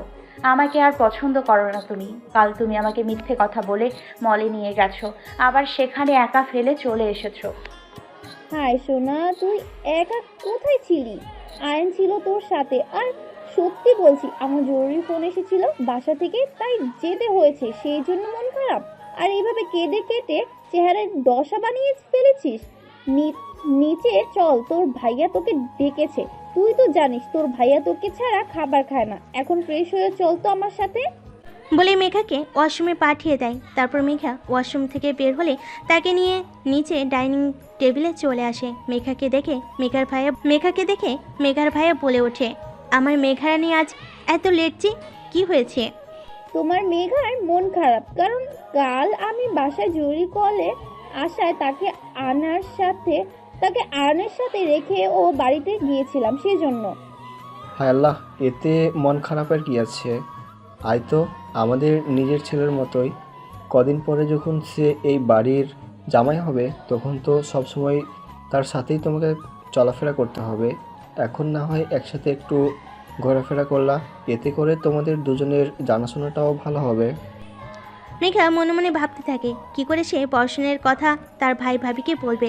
আর যদি না বলে তাহলে তো দেখা যাচ্ছে তার ভাইয়া ভাবি তাকে ধরে বেঁধে ওই আয়নের সাথে বিয়ে দিয়ে দিবে। মেঘা মনে মনে অনেক ভাবতে থাকে, এখনই বলবে, কিন্তু সাহস করে উঠতে পারছে না। কি করবে? এইদিকে বর্ষণও মাথা খারাপ করে বসে আছে, কখন জানি কোন অঘটন ঘটিয়ে ফেলে। সকালবেলা হাজার চেষ্টা করে মেঘা তার ভাই ভাবিকে বর্ষণের কথাটা বলতে পারে না, তাই ভিতরে ভিতরে তার অনেক কষ্ট হতে থাকে। বিকেলে মেঘা বারান্দায় দাঁড়িয়েছিল, ঠিক তখনই বর্ষণের ফোন আসে। ফোন রিসিভ করে তাকিয়ে দেখে বর্ষণ রাস্তার ওই পার দাঁড়িয়ে আছে, হাতে তার ব্যান্ডেজ। এটা দেখে মেঘার বুকটা ধক করে ওঠে। সে ফোন নেই বলে ওঠে, আপনি কি পাগল? আপনার মাথায় কি সমস্যা আছে? কেন এরকম করছেন? যদি কাজ দিয়ে পুরো হাত কেটে যেত তখন কি হতো? আর আপনি এত মাথা খারাপ কেন করছেন? হ্যাঁ, আমি পাগল এবং উন্মাদ। এখন এই মুহূর্তে যদি তুমি আমার সামনে না আসো, তবে আমি সত্যি সত্যি উল্টাপাল্টা কিছু করে ফেলবো, নয়তো নিজেকে আরও ক্ষত বিক্ষত করব। তুমি আসবে কি না বলো? তোমার কাছে সময় মাত্র 20 মিনিট, এর মধ্যে আসবে। বর্ষণের কথা শুনে মেঘা কি করবে বুঝতে পারছে না। 20 মিনিট সময় তার কাছে, সে কি করবে? বর্ষণের কাছে যাবে নাকি বলবে সে আসতে পারবে না? যদি না যাই তাহলে যদি আবার বর্ষণ উল্টাপাল্টা কিছু করে ফেলে, ভাবতেই মেঘার মাথা আর কাজ করে না। এভাবে 10 মিনিট সময় পার হয়ে যায়। আর বর্ষণ ফোনে বলে, 10 মিনিট শেষ, তোমার হাতে সময় আছে আর মাত্র 10 মিনিট। মেঘা চোখ বন্ধ করে, তার চোখের সামনে বর্ষণের অসহায় মুখটা ভেসে ওঠে। তখনই সে সব কিছু বাদ দিয়ে গায়ে ওড়নাটা ভালো মতো জড়িয়ে নিয়ে নিচে চলে যায়। আস্তে আস্তে গেট দিয়ে বের হয়ে রাস্তার ওপারে বর্ষণের সামনে চলে আসে। এই প্রথমবার মেঘা বর্ষণের এতটা কাছাকাছি। মেঘা, তুমি ঠিক আছো? তোমার চোখ এমন দেখাচ্ছে কেন? তুমি কি কান্না করেছো কোনো কারণে? কি হয়েছে? তোমাকে কেউ কিছু বলেছে? প্লিজ বলো, চুপ করে আছো কেন? কথা বলো। অসহায় দৃষ্টিতে বর্ষণের দিকে তাকিয়ে আছে। বর্ষণকে যেন চেনা যাচ্ছে না। এলোমেলো চুল, মুখটা বলেন, হাতে ব্যান্ডেজের কি হাল হয়েছে? চারিদিকে সন্ধ্যার নীরবতা আপচে অন্ধকার হয়ে এসেছে। দুজন নরনারী অসহায়ের মতো দুজনের দিকে তাকিয়ে আছে। ঘোর লাগা দৃষ্টিতে কারোর মুখে কোনো কথা নেই, চোখে চোখে যেন সব বলে দিচ্ছে। ওরা এক পর্যায়ে বর্ষণ মেঘাকে জড়িয়ে ধরে আর বলে ওঠে, মেঘা, আমি তোমাকে ছাড়া প্লিজ প্লিজ থাকতে পারছি না। চলো আমরা কোথাও চলে যাই, তা না হলে তোমার ওই মিলন ভাই তোমাকে আয়নের সাথে বিয়ে দিয়ে দিবে। মেঘা বর্ষণের বুকের মধ্যে মুখ গুজে কান্না সরে বলে ওঠে, আমি পালিয়ে যেতে পারবো না, কারণ ভাইয়া ভাবি আমাকে ছোটবেলা থেকে তাদের সন্তানের মতো মানুষ করেছে। তাদের সাথে আমি কি করে বিশ্বাসঘাতকতা করব? তখনই এক ঝটকায় মেঘাকে বুক থেকে সরিয়ে ওর গাল দুটো 2 হাত দিয়ে চেপে ধরে আর বলে ওঠে, তাহলে কি করবে তুমি? ওই আয়নকে বিয়ে করবে? তোমার ভাইয়া ভাবি আমাকে মেনে নিবে? মেঘা তখন বলে, ভাইয়া ভাবি আমার কথা কখনো ফেলে দেয়নি। আমি যখন যা চেয়েছি তাই দিয়েছে। আজ আমি আপনার কথা বলতে চেয়েছিলাম, কিন্তু বলতে পারিনি। আমার বিশ্বাস, আমি ভাইয়া ভাবিকে আপনার কথা বললে ওরা আমাকে অন্য কোথাও বিয়ে দেবে না। অত যাই হোক, আমি তোমাকে হারাতে পারবো না। যদি তোমার ভাইয়া ভাবি তোমার কথা শোনার পরেও রাজি না হয়, তখন তুমি কি করবে? তখন কি তুমি ওনাদের কথা মেনে নিবে? যদি এমন হয় তাহলে কিন্তু আমি তোমাকেও খুন করব, নিজেও খুন হব। তবু আমি তোমাকে অন্য কারো হতে দেব না। মেঘা অসহায়ের মতো বর্ষণের মুখের দিকে তাকিয়ে থাকে। এতটা ভালোবাসে মেঘাকে। মেঘা বলে ওঠে, আচ্ছা, একটা কথা জিজ্ঞেস করি। আপনি তো আমাকে শুধু মনে দেখেছিলেন এবং সেটা শুধু ছবিতে ছিল, এতেই আপনি আমাকে এতটা ভালোবাসেন কেন? তোমার কি মনে হয় আমি শুধু তোমাকে মোবাইলে দেখেছি?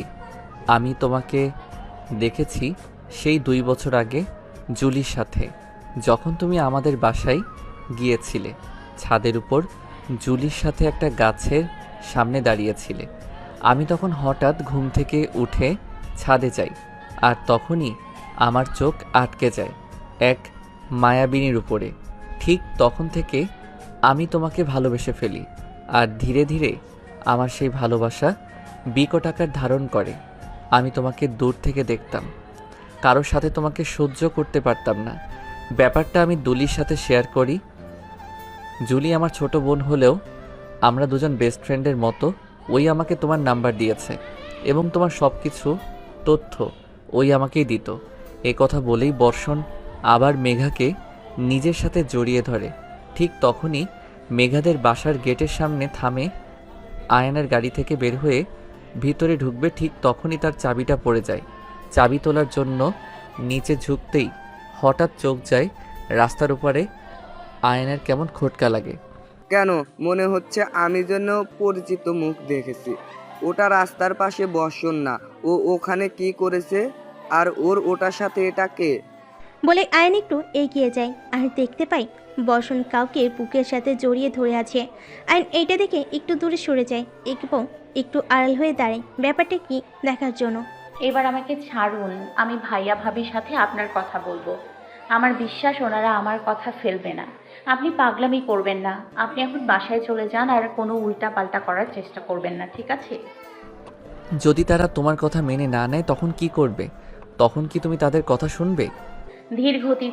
ধীরগতিতে বলে না শুনবো না, ধীরগতিতে বলে না শুনবো না, তবে আমার মনে হয় তারা না করবে না। ঠিক আছে, এবার তো ছাড়ুন। বসন মেঘাকে বুক থেকে উঠিয়ে 2 হাতে মুখটা ধরে মেঘার কপালে একটা চুমু এঁকে দেয় আর বলে, তৈরি থেকো।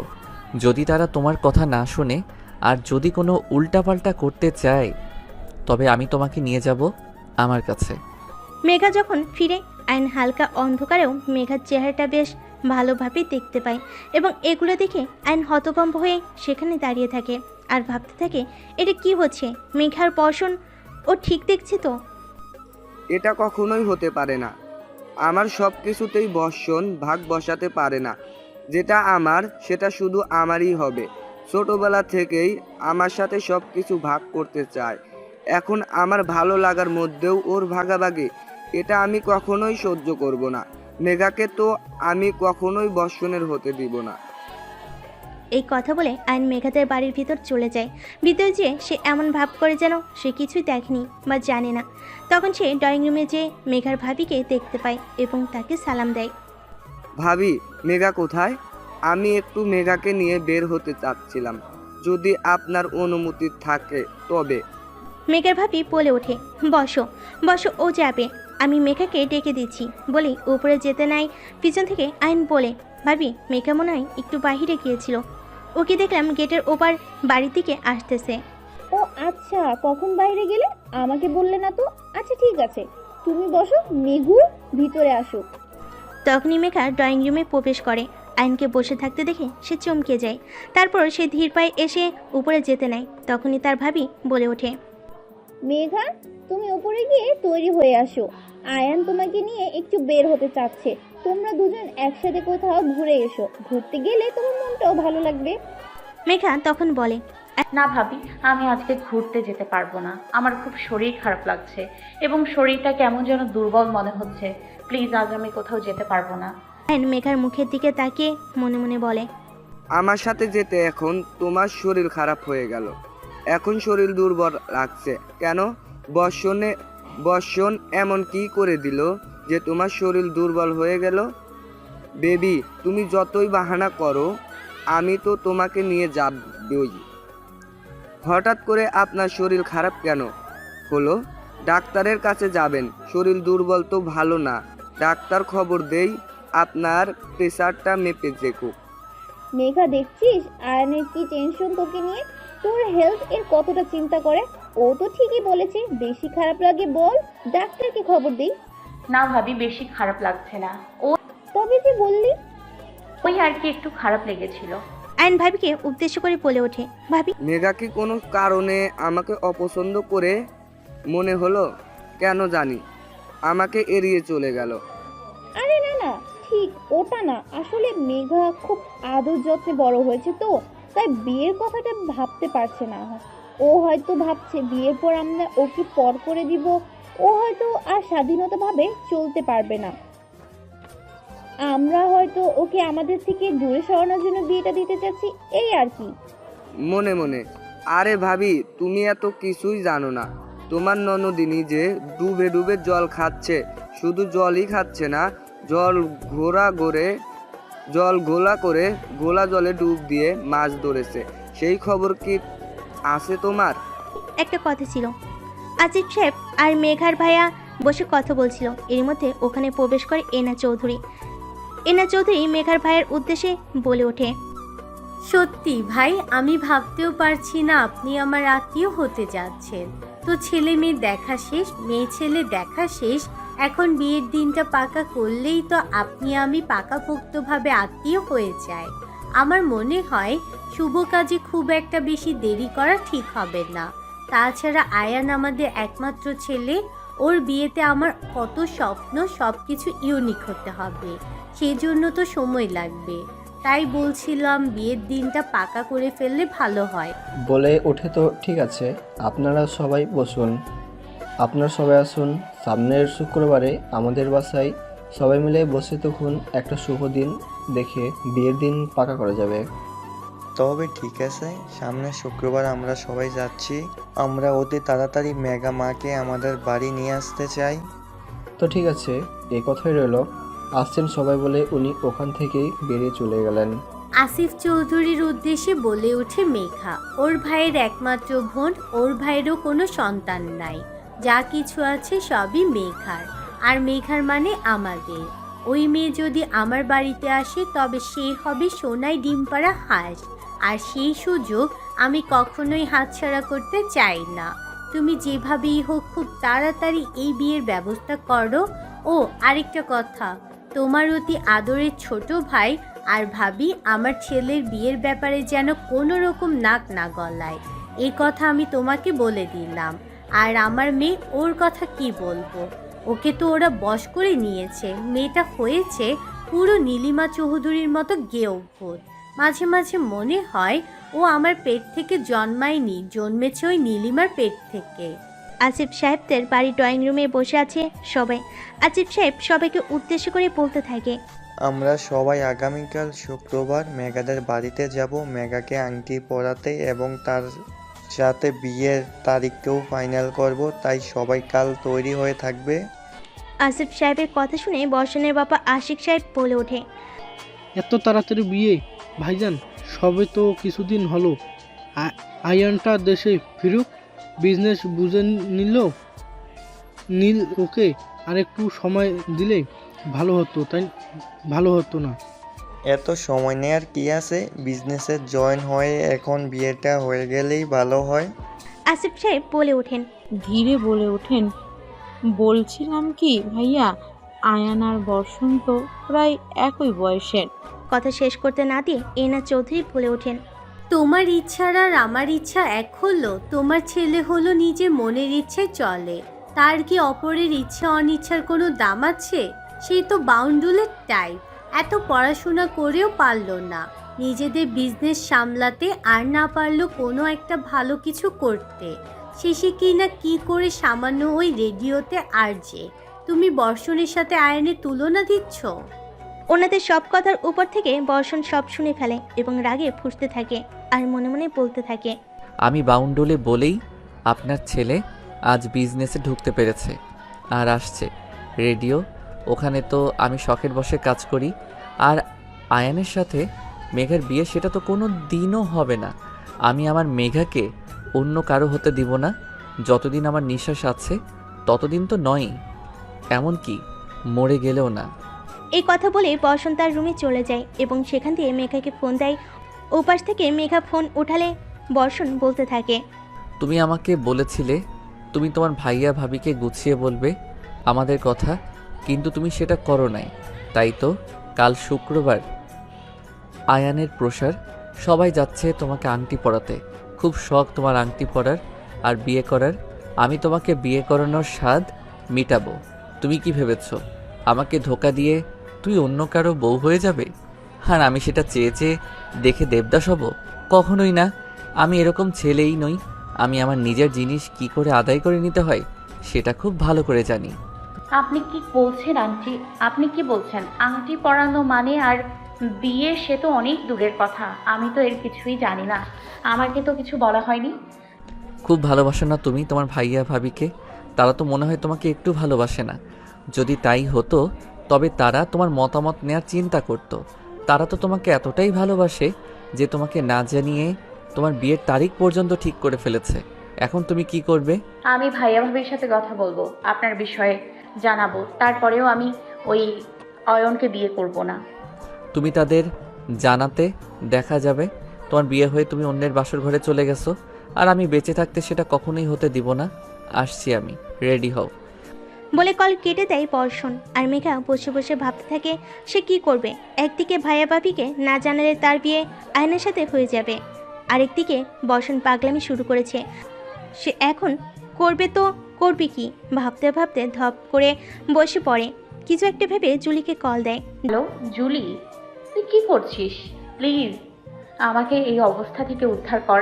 একমাত্র তুই ছাড়া আমাকে এই বিপদ থেকে কেউ রক্ষা করতে পারবে না। প্লিজ আমাকে বল আমি এখন কি করব। একদিকে ভাইয়া ভাবি, অন্যদিকে বর্ষণ, আর একদিকে তোর ভাই এসে আমার জীবনটাকে ছেঁড়া ভেড়া বানিয়ে দিচ্ছে। দেখি আমি কি করতে পারি। তুই শোন, আল্লাহ ভরসা। বর্ষণ ভাইয়া তোর কিছু হতে দিব না, কিন্তু আমার ভয় হচ্ছে বর্ষণ ভাইয়াকে নিয়ে সে না নিজের কোনো ক্ষতি করে ফেলে। মেঘা, তুই শুধু ভাইয়ার একটু সাপোর্ট করিস আর ভাইয়ার সাথে উল্টাপাল্টা কিছু বলিস না। তুই উল্টাপাল্টা কিছু করলে ভাইয়া তার নিজের ক্ষতি করবে। ড্রয়িং রুমে বসে আছে মেঘার ভাইয়া ভাবি আর মেঘা। মেঘার ভাইয়া বলে ওঠে, মেঘা, আগামীকাল আয়নের বাসা থেকে সবাই আসবে। ওরা তোমাকে দেখেছে, তাই ওরা চাচ্ছে কালকে আসার পর তোমাকে আংটি পরিয়ে যেতে এবং বিয়ের তারিখটাও ফাইনাল করবে। মেঘা তখন অনেক সাহস চুকিয়ে বলে ওঠে, ভাইয়া বিয়েটা আমি করতে চাচ্ছি না। কিন্তু কেন? তোমার তো বিয়ের বয়স হয়েছে। আজ হোক কাল হোক বিয়ে তো তোমাকে করতেই হবে। তো তুমি কেন বিয়েটা করতে চাচ্ছ না? আসলে ভাইয়া আমার আয়ানকে পছন্দ হয়নি। কেন পছন্দ হয়নি? আয়ান খারাপ কিসের? দেখতে সুন্দর, পড়াশোনা ভালো, কাজও ভালো। এখানে তোমার অমত করার কি আছে? তবুও ভাইয়া আমার ওনাকে ভালো লাগেনি। মেঘের ভাবি তখন বলে ওঠে, কেন রে মেঘা, তোর কি কাউকে পছন্দ করা আছে? মেঘা তখন নিচু স্বরে জবাব দেয়, তখনই ওর ভাবি বলে ওঠে, কে সে? তুই আমাদেরকে আগে বলিসনি কেন? আরে যে বর্ষণ অর্থাৎ জুলির কাজিন। তার মানে আয়ানের কাজিন বর্ষণ? আর কোনো ছেলে খুঁজে পেলে না তুমি? শেষে কিনা ওই বাউন্ডুলে ছেলেটা, যে কিনা নিজের মত মতো চলাফেরা করে। কোথায় আয়ান আর কোথায় বর্ষণ? ভালো জিনিস কি তোমার চোখে পড়ে না? আমরা কি তোমার খারাপ চাইবো? তুমি ছোট মানুষ, ভালো মন্দ তুমি কি বুঝো? তাই ওসব চিন্তা বাদ দাও। আমরা তোমাকে ছোটোবেলা থেকে সন্তানের মতো বড় করেছি। আমরা নিশ্চয়ই তোমার খারাপ চাইবো না। তাই ভাইয়ার মুখের দিকে তাকিয়ে আর অমত করো না। কালকের জন্য রেডি হও। আর আমি কথা দিয়ে ফেলেছি, আমি চাই না আমার কথার কোনো বরখেলাপ হোক। তুমি নিশ্চয় চাইবে না তোমার ভাইয়ার অসম্মান। মেঘার ভাবি এসব শুনে হতভম্ব হয়ে থাকে। উনি কি বলবে নিজে বুঝে পাচ্ছে না। মেঘা দৌড়ে নিজের রুমে চলে যায় আর দরজাটা বন্ধ করে দেয়। ঘরে ঢুকে অঝরে কান্নায় ভেঙে পড়ে। তাহলে কি তার ভাইয়া তাকে জোর করে আয়নের সাথে বিয়ে দিয়ে দিবে? সে যেন ভাবতেই পারে না, তার বুকটা ফেটে যাচ্ছে। ওদিকে দরজার ওপারে মেঘার ভাই আর ভাবি মেঘাকে ডাকতে থাকে আর বলে, মেঘা দরজা খোল, আমার কথা শোন। কিন্তু মেঘা দরজা খুলে না, কান্না করতে থাকে। মেঘার ভাবি নিচে যেয়ে মেঘার ভাইকে বলে, আর একটু ভেবে দেখলে হতো না? মেয়েটা যখন চাইছে না, তো তুমি কি ওকে জোর করে বিয়ে দেবে? ও যা চাচ্ছে সেটা সম্ভব না। দুনিয়ার সম্পর্কে ওর এখনও বোধ হয়নি। ও ছোট মানুষ, ও ভালো মন্দর কিছু বোঝে না। ওর কাছে এখন যেটা ভালোবাসা সেটা আবেগ ছাড়া কিছুই না, আর আবেগ দিয়ে দুনিয়া চলে না। আর আমি কখনোই ওর খারাপ চাইবো না। আশা করি তুমিও আমার মতোই ভাববে, ওর হয়ে বাচ্চামি করে আমাকে বোঝাতে আসবে না। মেঘার ভাবি পরিচয় তোটা নাই, সে কি করবে? একদিকে তার স্বামী, আরেকদিকে সন্তানের মতো ননদিনী যাবে কোন দিকে বুঝে উঠতে পারছে না। রাতে বর্ষণের ফোন আসে এবং সে মেঘাকে জিজ্ঞেস করে মেঘা তার বিশেষ কিছু বলেছে কিনা। তখনকার ঘটে যাওয়া সব ঘটনা মেঘা বর্ষণকে বলে। সব শুনে বর্ষণ জ্বলে ওঠে। আমি তোমাকে আগেই বলেছিলাম এটা মানবে না। আমি আসছি তোমাকে নিয়ে যেতে, তুমি রেডি হও, তা না হলে ওরা তোমাকে আয়নের সাথে জোর করে বিয়ে দিয়ে দিবে বলেই লাইনটা কেটে দেয়। মেঘা ভাবতে থাকে বর্ষণ কি সত্যি সত্যি এখানে এসে ওকে নিয়ে যাবে? সে কি বর্ষণের সাথে পালিয়ে যাবে? তাহলে ভাইয়া ভাবির এতদিনের সম্মান নষ্ট হয়ে যাবে। আবার যদি বর্ষণের সাথে না যায় তবে আয়নের সাথে তার বিয়ে হবে। সে করবে তো করবে কি? অনেকক্ষণ ভাবনার পর মেঘা তার মাথা চেপে ধরে বসে থাকে। সে আর ভাবতে পারছে না, তার মাথা ফেটে যাচ্ছে যন্ত্রণায়। রাত তখন 2টা। বারান্দায় খটখট শব্দ হচ্ছে। মেঘা চোখ খুলে বোঝার চেষ্টা করে কিসের শব্দ। এমন সময় মেঘার মোবাইলে কল আসে। ফোন রিসিভ করতেই বর্ষণ বলে, মেঘ দরজা খোলো। এত রাতে দরজা খোলার কথা শুনে মেঘা আটকে ওঠে। বর্ষণ আবার বলে দরজা খুলো, তা না হলে দরজা ভেঙে ভিতরে আসবো। মেঘা ভয়ে দরজা খুলে দেয়। সাথে সাথে ভিতরে বর্ষণ প্রবেশ করে। এক পা করে এগোতে থাকে মেঘার দিকে। এত রাতে আপনি এখানে কেন? আর উপরে কিভাবে আসলেন? কেউ যদি দেখে ফেলতো তাহলে কি হতো? দারোয়ান আপনাকে দেখে ফেলেনি তো? মেঘার কথা শেষ হতে না হতেই বর্ষণ মেঘাকে হ্যাঁচকা টানে নিজের কাছে নিয়ে আসে এবং বুকের সাথে জড়িয়ে শক্ত করে জড়িয়ে ধরে। কিছুক্ষণ পর বর্ষণ মেঘাকে বুক থেকে উঠে ওর মুখের দিকে ঘোর লাগা চোখে তাকিয়ে থাকে। হঠাৎ বর্ষণে কি যেন হয় আর ধীরে ধীরে মেঘার ঠোঁট দুটো দখল করে নেয় নিজের ঠোঁটের মধ্যে। প্রায় 10 মিনিট পর মেঘাকে ছেড়ে দেয়। আর বর্ষণ বলে, আই এম সো সরি, আমি আসলে এমনটা করতে চাইনি। আমার মাথা ঠিক ছিল না মেঘা, তুমি আমাকে ভুল বুঝো না। আমি তোমাকে আমার করে পেতে চাই। চলো তোমাকে নিয়ে দূরে কোথাও চলে যাই, যেখানে আমাকে কেউ খুঁজে পাবে না। এটা সম্ভব না। আমি আপনার সাথে পালিয়ে যেতে পারবো না। এতে করে ভাইয়ার সম্মান নষ্ট হবে। আমি তার সন্তানের মতো। আমি কি করে এটা করতে পারি? বর্ষণ তখন মেঘাকে ধাক্কা দিয়ে নিজের কাছ থেকে সরিয়ে দেয় আর বলে, ও তাহলে আমার কোনো দাম নেই তোমার কাছে? আমি মরি বাঁচি তাতে তোমার কিছু যায় আসে না। আমি কখন বললাম এই কথা?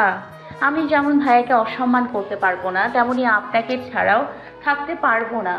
আমি অন্য কারোর হতে চাই না, আমি শুধু আপনার হতে চাই। একসাথে দুটো জিনিস পাওয়া যায় না, তোমাকে যে কোনো একটা পেতে হবে। আমি নই, তোমার ভাইয়ার সম্মান। তুমি কি করবে? মেঘাকে চুপ করে থাকতে দেখে বর্ষণ বলে, আমি তোমাকে এখন এই মুহূর্তে এখান থেকে নিয়ে যাব, তুমি চলো আমার সাথে। এত রাতে আমি আপনার সাথে কোথায় যাব?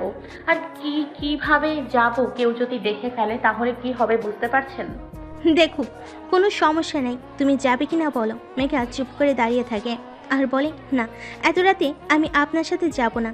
আমি জানতাম তুমি এটাই বলবে, আর তাই তো আমাকে এই ব্যবস্থা করতে হয়েছে। বলে একটা রুমাল মেঘার নাকে চেপে ধরে। সাথে সাথে মেঘা অজ্ঞান হয়ে যায়। বর্ষণ মেঘাকে নিয়ে নিচে চলে আসে। নিচ থেকে মই ধরেছিল ওর 2 ফ্রেন্ড। নিচে আসা মাত্রই বর্ষণ বলে, তাড়াতাড়ি গাড়ি স্টার্ট দে। এই কথা বলে সে মেঘাকে নিয়ে গাড়ির পিছনে উঠে বসে। বেশ কিছুক্ষণ পর গাড়ি এসে থামে একটি নির্জন বাড়ির সামনে। গাড়ি থেকে নেমে মেঘাকে পাজকোলা তুলে নিয়ে ভিতরে চলে যায় বর্ষণ। একটা রুমের মধ্যে মেঘা শুয়ে আছে। বেশ কিছুক্ষণ পর তার জ্ঞান ফিরে এবং সে দেখে সে একটা রুমের মধ্যে শোয়া থেকে উঠে বসে পড়ে আর ভাবতে থাকে এটা কোন জায়গা, সে এখানে কিভাবে এলো। তখনই মনে পড়ে সে বর্ষণের সাথে কথা বলছিল আর বর্ষণ তার মুখে কি যেন একটা চেপে ধরে। তাহলে তাকে এই নির্জন বাড়িতে নিয়ে এসেছে বর্ষণ কোথায়? ভাবনার মাঝে বর্ষণ রুমে প্রবেশ করে এবং মেঘাকে বলে, উঠে গেছো? ঠিক আছে, উঠে বসো। মেঘা তখন বর্ষণের মুখের দিকে তাকিয়ে জিজ্ঞেস করে, আপনি আমাকে এখানে কেন নিয়ে এসেছেন? বলে তোমাকে বিয়ে করব সেই জন্য। মেঘা অবাক হয়ে বলে বসে, আমি আপনাকে বিয়ে করব না। আমাকে বিয়ে করবে না মানে তো কাকে বিয়ে করবে? ওই আয়ানকে, আই উইল কিল হিম। এর মধ্যে রুমে প্রবেশ করে একজন মহিলা, তার হাতে একটা লাল টুকটুকে শাড়ি। এটাকে বর্ষণের হাতে দিয়েই সাথে সাথে সে বাইরে চলে যায়। বর্ষণ শাড়ি নিয়ে মেঘার দিকে বাড়িয়ে দেয় এবং বলে, এটা পরে নাও। মেঘা তো অবাক হয়ে যায়, কিসের শাড়ি? এত রাতে সে শাড়ি কেন পরবে? মেঘা তখন ফুঁসে ওঠে। এই আপনি কি পাগল হয়ে গেছেন? এত রাতে আমাকে শাড়ি কেন পরতে বলছেন? পারবো না আমি এই শাড়ি। ঠিক আছে, পড়তে হবে না। তুমি যদি চাও এই 3 পিস পরেই তোমার বিয়ে হবে তবে তাই আছে। ঠিক আছে, এখন যেন আমাকে আবার বলো না যে বিয়ের দিন আমি তোমাকে কোনো লাল শাড়ি পরতে দেইনি। কি বলছেন আপনি? এত রাতে বিয়ে কার? তার আগে বলুন আপনি আমায় কোথায় নিয়ে এসেছেন? আমি বাড়ি যাব। বাড়িতে নিয়ে যাব জানু, আগে তোমার আমার বিয়েটা হয়ে যাক, তারপর তোমাকে বাড়িতে দিয়ে আসবো। ভয় পেও না, আজ রাতে আমার কাছে তোমাকে রেখে দিব না। জাস্ট শুধু বিয়েটা করব এখন। বাসরটা না হয় তোমাকে সবার সামনে দিয়ে নিয়ে গিয়ে করব। আপাতত যেটা আগে দরকার সেটা তো করে নেই। বলে হাত ধরে নিয়ে যেতে থাকে মেঘা। জোরজোরি করতে চাইলে বর্ষণ বলে ওঠে, যদি কোনো রকম কোনো সিন ক্রিয়েট করার চেষ্টা করো তবে আমি এখানে নিজেকে গুলি করে দিব। তারপর চলে যেও আমার লাশের উপর দিয়ে। মেঘা বর্ষণের মুখের দিকে তাকিয়ে চুপ হয়ে যায়। বর্ষণ তখন তাকে নিয়ে একটা খোলা ড্রয়িং রুমে নিয়ে আসে। সেখানে আগে থেকেই বসেছিল বর্ষণের 2 বন্ধু আর এক কাজী। বর্ষণ এসে বসে পড়ে।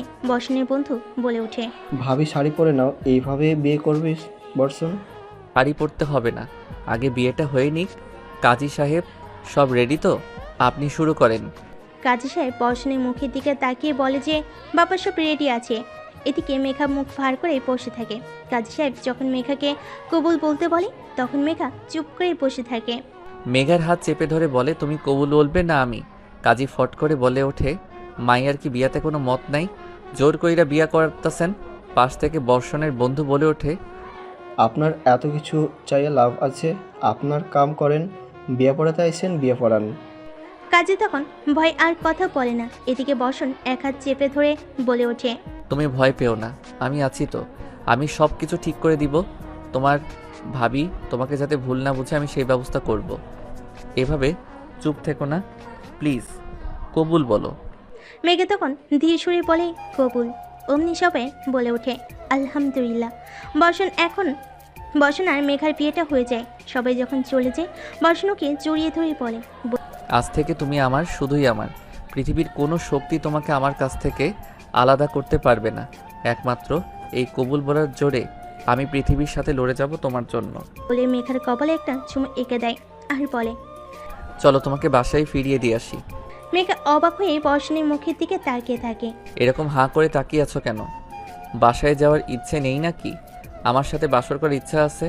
তুমি চাইলে, আমার কোনো অমত নেই, আমি রাজি আছি। মেঘা তখন বর্ষণকে ধাক্কা দিয়ে সরিয়ে বলে, আমার তো যে কোনো কাজ নেই, পাজি লোক একটা, চলুন। সেই রাতে বর্ষণ মেঘাকে বাড়িতে পৌঁছে দিয়ে নিজ বাড়িতে চলে যায়। পরদিন মেঘা ঘরে বসে আছে।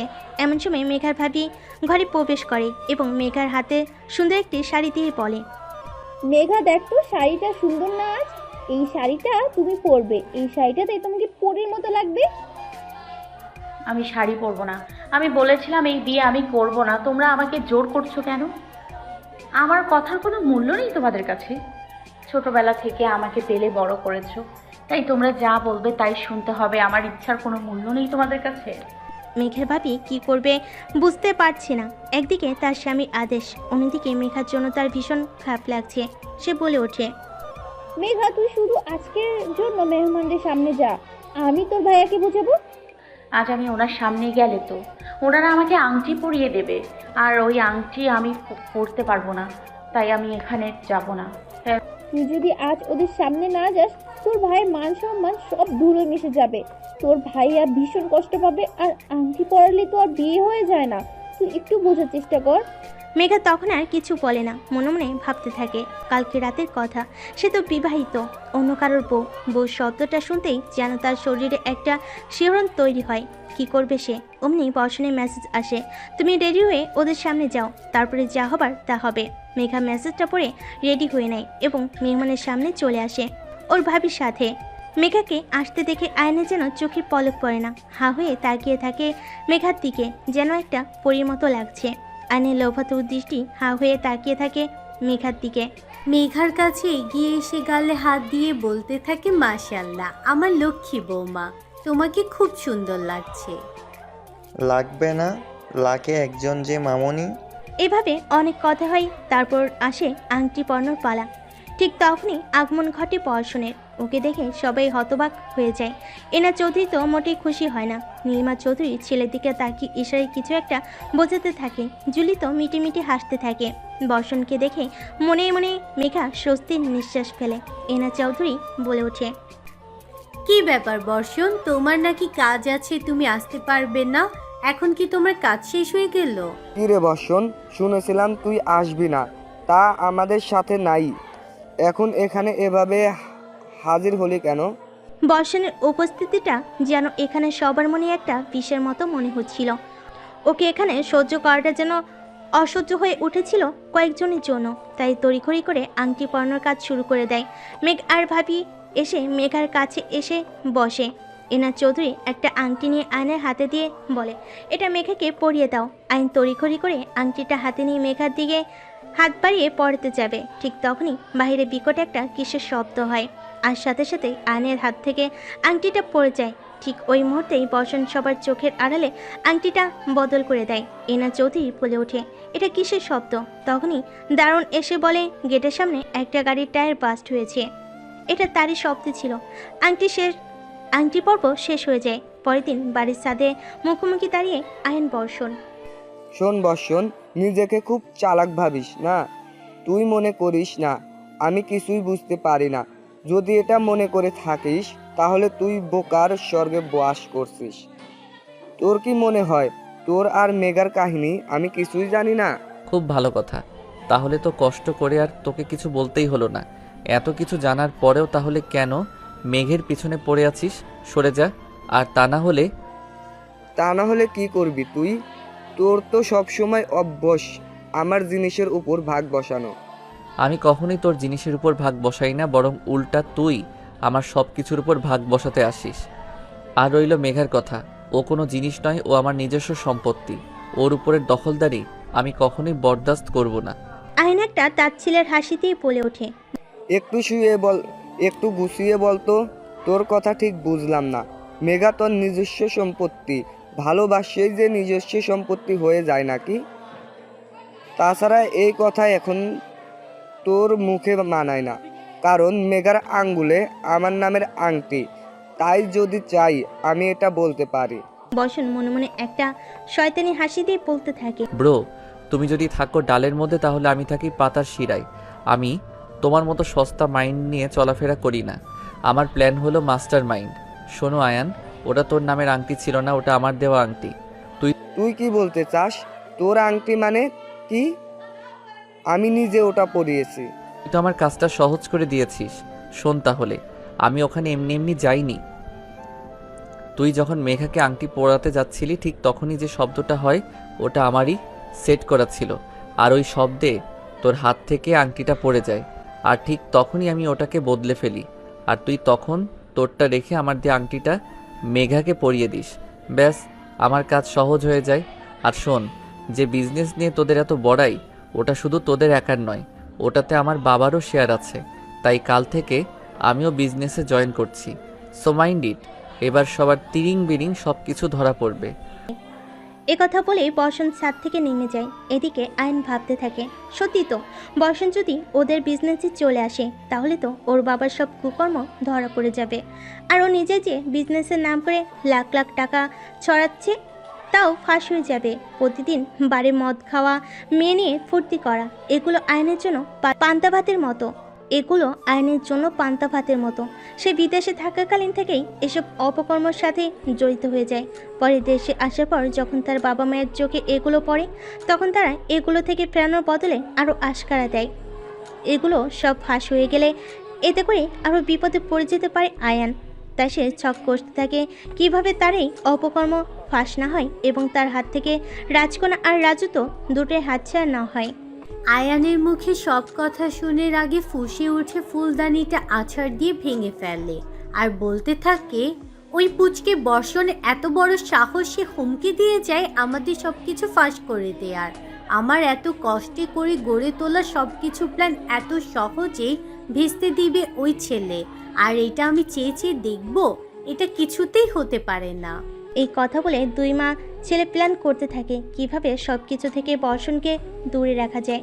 সবাই ড্রয়িং রুমে বসে আছে। ঠিক ওই সময় বর্ষণ নিচে আসে এবং তার বাবা আশিক সাহেবকে বলেন, বাবা, আজ থেকে আমি তোমার বিজনেস সামলাবো এবং আজই আমি তোমার বিজনেসে জয়েন করব।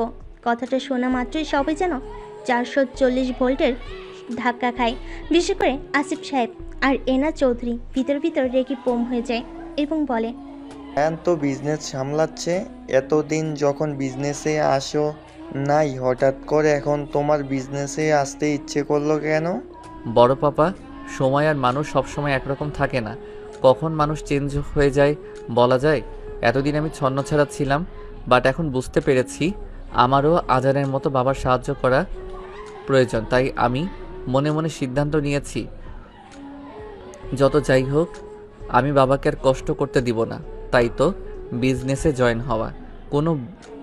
কেন বড় পাপা, আমি বিজনেসে জয়েন হলে কোনো প্রবলেম? কোন প্রবলেমের কথা বলছো? প্রবলেম তো কিছু হওয়ারই কথা। কিছুদিন আগেই তো আয়ানকে সবার সাথে পরিচয় করে দেয়া হলো, বিজনেসের সমস্ত দায়িত্ব ওর হাতে দেয়া হলো। তখন তো কিছু বললো নাই, এখন তুমি হঠাৎ করে বিজনেস আসতে চাচ্ছ?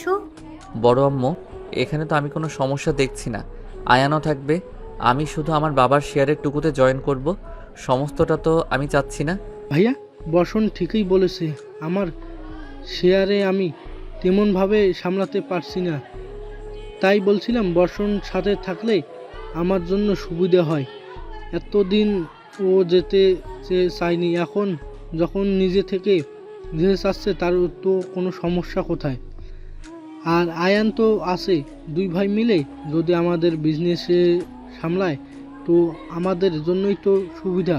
আমাদের দুজনের বয়স হচ্ছে, আমরা না হয় একটু রেস্ট নিলাম। অনেক পরেও আটকানো যায় না বর্ষণকে। পরের দিন অফিস সবাই বসে আছে, এমন সময় আগমন ঘটে বর্ষণের। পুরো ফুল অফিসিয়ালি গেট আপ, যেন সে একজন পারফেক্ট বিজনেসম্যান। অফিসের সবাই বর্ষণকে দেখে হা হয়ে তাকিয়ে আছে, বিশেষ করে মেয়েগুলো যেন কিলে খাবে। একজন আরেকজনকে বলে উঠছে, এটা আর যে না, ওয়াও, অমনি আমাদের আশিক সাহেব বলে। অফিসের সবার সাথে বর্ষণের পরিচয় করিয়ে দেয় এবং বলে, আজ থেকে আশিক সাহেবের সমস্ত কাজকর্ম বর্ষণ দেখাশোনা করবে। এতে করে ম্যানেজার থেকে শুরু করে সবাই বেশ খুশি হয়। হ্যালো বৌরানী, কি করছো তুমি? আমাকে কি ভুলে গেলে নাকি? হঠাৎ এমন ডাক শুনে শিউরে ওঠে মেঘার সমস্ত শরীর। আপনাকে কি ভোলা যায়? হঠাৎ এ কথা কেন জিজ্ঞেস করছেন? না, কেউ তো আর তার স্বামীর খোঁজ খবর নিচ্ছে না। তার স্বামী কি করছে না করছে সেটা তো কেউ জানতেও চাইছে না। তাই ভাবলাম ভুলে গেছো নাকি। বলতে থাকে খুব খুব মনে পড়ছে, মন চাইছে এখনই উড়ে চলে আসি, কিন্তু আমার স্বামী তো সে উপায় রাখেনি, কারণ সে আমাকে এমনভাবে বিয়ে করেছে যে আমি কারোর সামনে বলতেও পারছি না উনি আমার স্বামী। Okay baby, be ready. এবার তোমাকে সবার সামনে দিয়ে আমার বউ পরিচয় নিয়ে আসবো, তখন দেখি কতটা বলতে পারো। আসিফ সাহেবকে বলতে থাকে, তুমি এইভাবে মুখ বন্ধ করে থাকবে? কিছু তো একটা করো। এইভাবে সব কিছু হাতছাড়া হতে পারে না। তোমার ভাইয়ের ছেলে খুব মাস্টার মাইন্ডের। সেই যদি তোমার সমস্ত কিছু জেনে ফেলে তাহলে তোমাকে নির্ঘাত জেলে পাঠাবে, আর আমার ছেলেটাকেও ছাড়বে না। আমি অত সহজে সব কিছু শেষ হতে দেখতে পারবো না। হয় তুমি কিছু করো, নয়তো আমাকে করতে দাও। তোমার ভাইয়ের ছেলেটা হয়েছে ঠিক তার মায়ের মতো, চুপে চুপে শয়তান, নীরব থাকে, কিন্তু ভিতরে ভিতরে গুটি চালে। দেখলে তো ঠিক টাইম মতো কিভাবে বিজনেসে এন্ট্রি নিল। আহা এনা, তুমি নীলিমাকে কেন যে সাহায্য করতে পারো না এটাই বুঝি না। নীলিমা খুব ভালো মেয়ে। ও আচ্ছা, তো ছোট ভাইয়ের বইয়ের প্রতি খুব দরদ উঠলো মনে হয়। তোমার মনে আবার কি চলছে? ছি এনা, তোমার মনের মধ্যে সারাক্ষণ নেগেটিভ চিন্তা ঘুরপাক খায়, মুখে যা আসে তাই বলো। তোমাদের বাপ ছেলে দুজনের কাউকেই আমি বিশ্বাস করি না, কারণ তোমরা কখনো এক নারীতে আসক্ত হতে পারো না। তোমাদের তো হাজারটা চাই, আমি বলাতে দোষ কি? আমাদের বলছো কেন? নিজের দিকেও তাকাও। তাছাড়া তোমার ভাইয়ের ছেলে আকাশ, সেই বা কম কিসের? সে তো এক ধাপ এগিয়ে। যাই হোক, এসব বাদ দাও। এখন রাজকন্যার রাজ্য কত তাড়াতাড়ি হাসিল করা যায় সেটার ব্যবস্থা করতে হবে। বিয়েটা হয়ে গেলে কোনো রকমে মেঘার ভাই ভাবিকে দুনিয়া থেকে সরিয়ে দিতে পারলেই রাজত্ব আমাদের। তখন ওই মেয়ে থাকলে থাকবে, না থাকলে নাই। যাই হোক, এতক্ষণ একটা কাজের কথা বলেছ, যত তাড়াতাড়ি সম্ভব বিয়েটা করে ফেলো। আগামী শুক্রবার ওর বিয়ের তারিখ ঠিক করেছে। আয়ান জরুরি কাজে দেশের বাইরে যাবে, তাই ওরা চাই বিয়েটা তাড়াতাড়ি সেরে ফেলতে, যেন মেঘাকে নিয়ে একসাথে যেতে পারে। এতে করে ওদের হানিমুনটাও হয়ে যাবে। তাই আয়ানের বাবা মা বলছিল বিয়েটা তাড়াতাড়ি হলে ওনাদের জন্য একটু সুবিধা হয়। ওরা এত তাড়াতাড়ি করতে চাইছে কেন? আমার কেমন কেমন যেন লাগছে। এর মধ্যে কোনো ঘাপলা নেই তো? তো করতে পারে না। আমার মনে হয় মেঘা আয়ানকে সহ্য করতে পারে না। আমি তো ওকে ঠিক মতো আয়নের সাথে কথাটাও বলতে দেখি নাই। ওই বর্ষণের ভূত ওর মাথা থেকে নামাতে বলো। আংটি বদল হয়ে গেছে, এখন যেন এইসব আর না শুনি। ও এখন আয়ানের বাগদত্তা। তাছাড়া আমি এনা ভাবি আর আসিফ ভাইয়ের কাছে শুনলাম ওই ছেলে খুবই খারাপ, মারামারি, গুন্ডামি, বদনেশা সমস্ত কিছু করে বেড়ায়। ওর মতো একটা ছেলের কাছে কখনোই আমি আমার বোনকে দিব না। তাই ওকে বল বিয়ের জন্য প্রস্তুত হতে। বর্ষণের কাছে ফোন দেয় ভাইয়া। আমার সাথে খুব জোর জবরদস্তি শুরু করেছে। আগামী শুক্রবার বিয়ের তারিখ, আমাকে বিয়ের জন্য প্রস্তুত হতে হবে বলল। এখন আমি কি করব?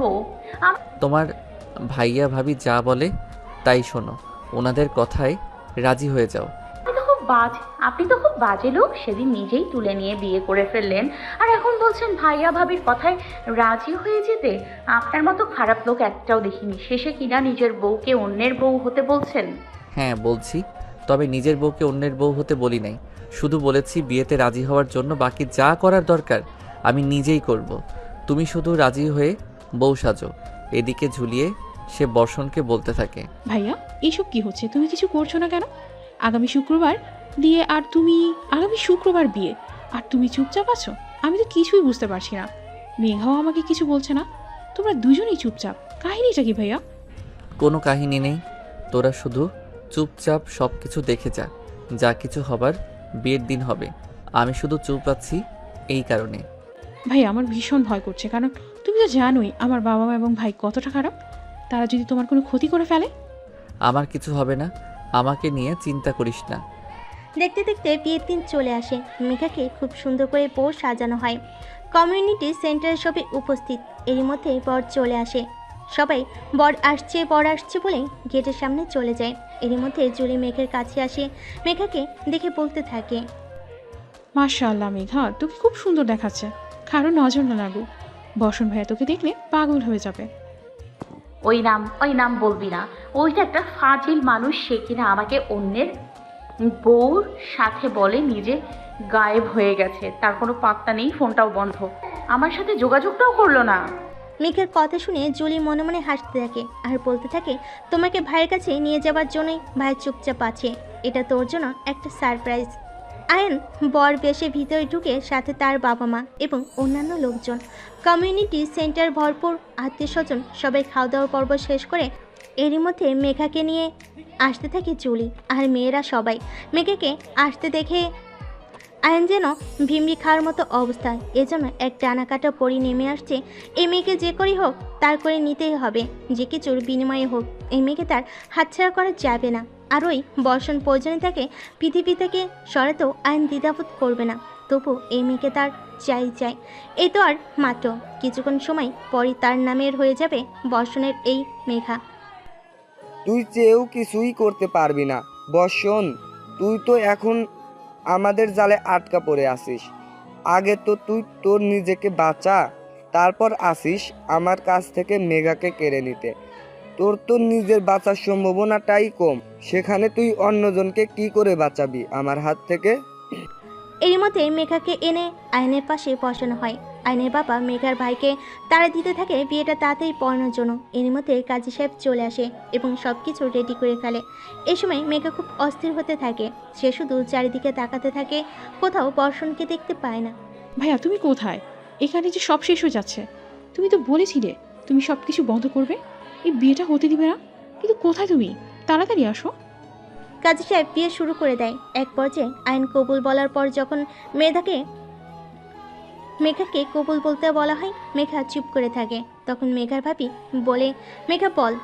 মেঘা তাও চুপ করে থাকে। হঠাৎ করে একটা শব্দ হয় আর হুড়মুড় করে ভেতরে প্রবেশ করে পুলিশ, সাথে বর্ষণ। পুলিশকে দেখে সবাই বলাবলি করতে থাকে, বিয়ে বাড়িতে পুলিশ কেন? মেঘার ভাই সামনে এগিয়ে আসে এবং অফিসারকে জিজ্ঞেস করে, কে ব্যাপার, আপনারা এখানে কেন? আপনার এখানে কিছু ক্রিমিনাল আছে, আমরা তাদের ধরে নিতে এসেছি। আমার বিয়ের অনুষ্ঠানে ক্রিমিনাল থাকবে কেন? আমি নিজেকে কোনো ক্রিমিনাল যে ওদের দাওয়াত করে নিয়ে আসবো? আপনি উত্তেজিত হবেন না, আমরা সমস্ত প্রমাণাদি সহ এখানে এসেছি। আপনি কোনো ক্রিমিনাল দাওয়াত করেননি। ক্রিমিনালরা সেদেই আপনার অনুষ্ঠানে এসেছে, বরং আপনার খুবই ঘনিষ্ঠ আত্মীয় হবে। সব যেন মেঘার ভাইয়ের মাথার উপর দিয়ে যাচ্ছে।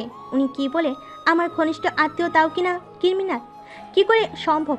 তাও সে পুলিশকে জিজ্ঞেস করে, আপনাদের সাথে এ ছেলে কি করছে? সে নিজে তো একটা ক্রিমিনাল, তাকে কেন আপনাদের সাথে নিয়ে এসেছেন? আপনি কাকে কি বলছেন বুঝে বলেন তো। উনি কে ক্রিমিনাল হতে যাবে?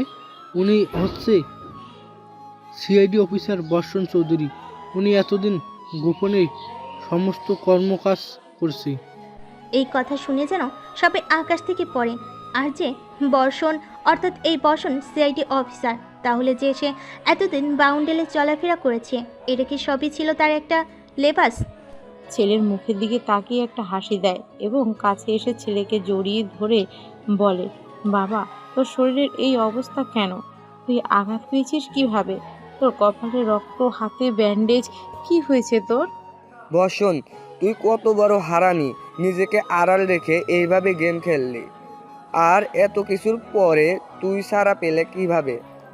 আসিফ সাহেবকে উদ্দেশ্য করে বলে ওঠে, তোমার কোনো কাজ কখনোই ঠিকমতো হয় না। তোমাকে বলেছিলাম ভালো মতো লোকজন ঠিক করতে। তুমি কেমন লোক ঠিক করেছিলে যে তোমার ভাইয়ের ছেলে সেখান থেকে বেঁচে ফিরে এলো? তোমার দ্বারা কখনোই কোনো কিছু ঠিকমতো হয়নি। আয়না তার মায়ের কথা শুনে মেঘ আর ভাই ভাবি হতভম্ব হয়ে ওনাদের মুখের দিকে তাকিয়ে থাকে। এসব কি বলছি? তাহলে কি পুলিশ যা বলল তাই সত্যি? বর্ষণ এবার সবার সামনে এসে সব কিছু বলে দেয়, কিভাবে কি হয়েছিল, আর আয়ন তার বাবা মা কিভাবে কি জন্য মেঘাকে বিয়ে করাচ্ছিল এবং বর্ষণকে কিভাবে গুন্ডা দিয়ে মেরে ফেলতে চেয়েছিল। আর সেদিনের বলা এনা চৌধুরী ভিডিও রেকর্ডার ছেড়ে দেয় যে মেঘাকে বিয়ের পর তার ভাইয়া ভাবিকে মেরে ফেলে কিভাবে তার সম্পত্তি দখল করবে। সব কিছু দেখে যেন সবে আকাশ থেকে পড়ে। মেঘার ভাইয়া অনুতপ্ত হয়ে বর্ষণের বাবা আশিক সাহেবের হাত ধরে বলে ওঠে, আমি সত্যিই খুব দুঃখিত। আমি ওনাদের এত সব প্ল্যান বুঝতে পারি নাই, আমায় ক্ষমা করুন। তুই সাবধানে থাকিস। পৃথিবীতে চলতে হলে চোখ কান খোলা রেখে চলতে হয়। অপরজন যদি কিছু বলে সেটাকে পরখ করে দেখতে হয়। কারো কথায় কখনোই নিজের ভাবনা চিন্তাকে বন্ধ করে দিতে নেই। পাশের জন সবসময় সঠিক বলবে এটা ঠিক না। নিজেকেও বিবেক দিয়ে যাচাই করতে হয়, কিন্তু আমরা অনেকেই তা করি না। অন্ধের মতো আমার পাশের জনকে বিশ্বাস করে অনেক সময় এমন কোনো কাজ করে ফেলি যেটা আমাদের জীবনের জন্য খুবই মারাত্মক। পুলিশ আয়নার তার বাবা মাকে নিয়ে যেতে নিলে জুলি তাদের সামনে আসে এবং বলে, তোমরা আমাকে জন্ম দিয়েছ, কিন্তু কখনোই আমি তোমাদের পছন্দ করি না। কেন করি নাই জানো তো? এই যে তোমাদের এই সমস্ত কর্মকাণ্ডের কারণে আমি কখনোই ভাবিনি তোমরা আমার বাবা মা, ছোট আম্মু আর বর্ষণ ভাইয়া আমার সব কিছু। ছোট চাচু আমার বাবার মতো। আমি তোমাদের ঘৃণা করি, কখনোই আমি তোমাদের ক্ষমা করব না। পুলিশ অফিসার ওনাদের নিয়ে যান। মেঘের ভাইয়া আর ভাবি তখন বর্ষণকে নিয়ে আসে মেঘের পাশে এবং বলে বিয়ে হবে, কিন্তু ওই মিথ্যুক আয়নের সাথে নয়, বর্ষণের সাথে। তখনই বর্ষণ হেসে দিয়ে বলে ফেলে, এই কাজটা তো আমি অনেক আগেই করে ফেলেছি। বর্ষণের কথা শুনে সবাই হতবাক চোখে ওর দিকে তাকিয়ে থাকে। এভাবেই বর্ষণ আর মেঘার বিয়েটা আরেকবার সম্পূর্ণ হয়ে যায়। বাসর ঘরে বসে আছে মেঘা। কিছুক্ষণ পর দরজা খুলে ভেতরে প্রবেশ করে বর্ষণ। ধীরে ধীরে খাটের কাছে এগিয়ে আসে। মেঘবতী, তুমি আমার দুইবার বিয়ে করা বউ, তাই দুইটা বাসর বাকি আমার। Are you ready? বাকিটুকু দর্শকরাই বুঝে নিন।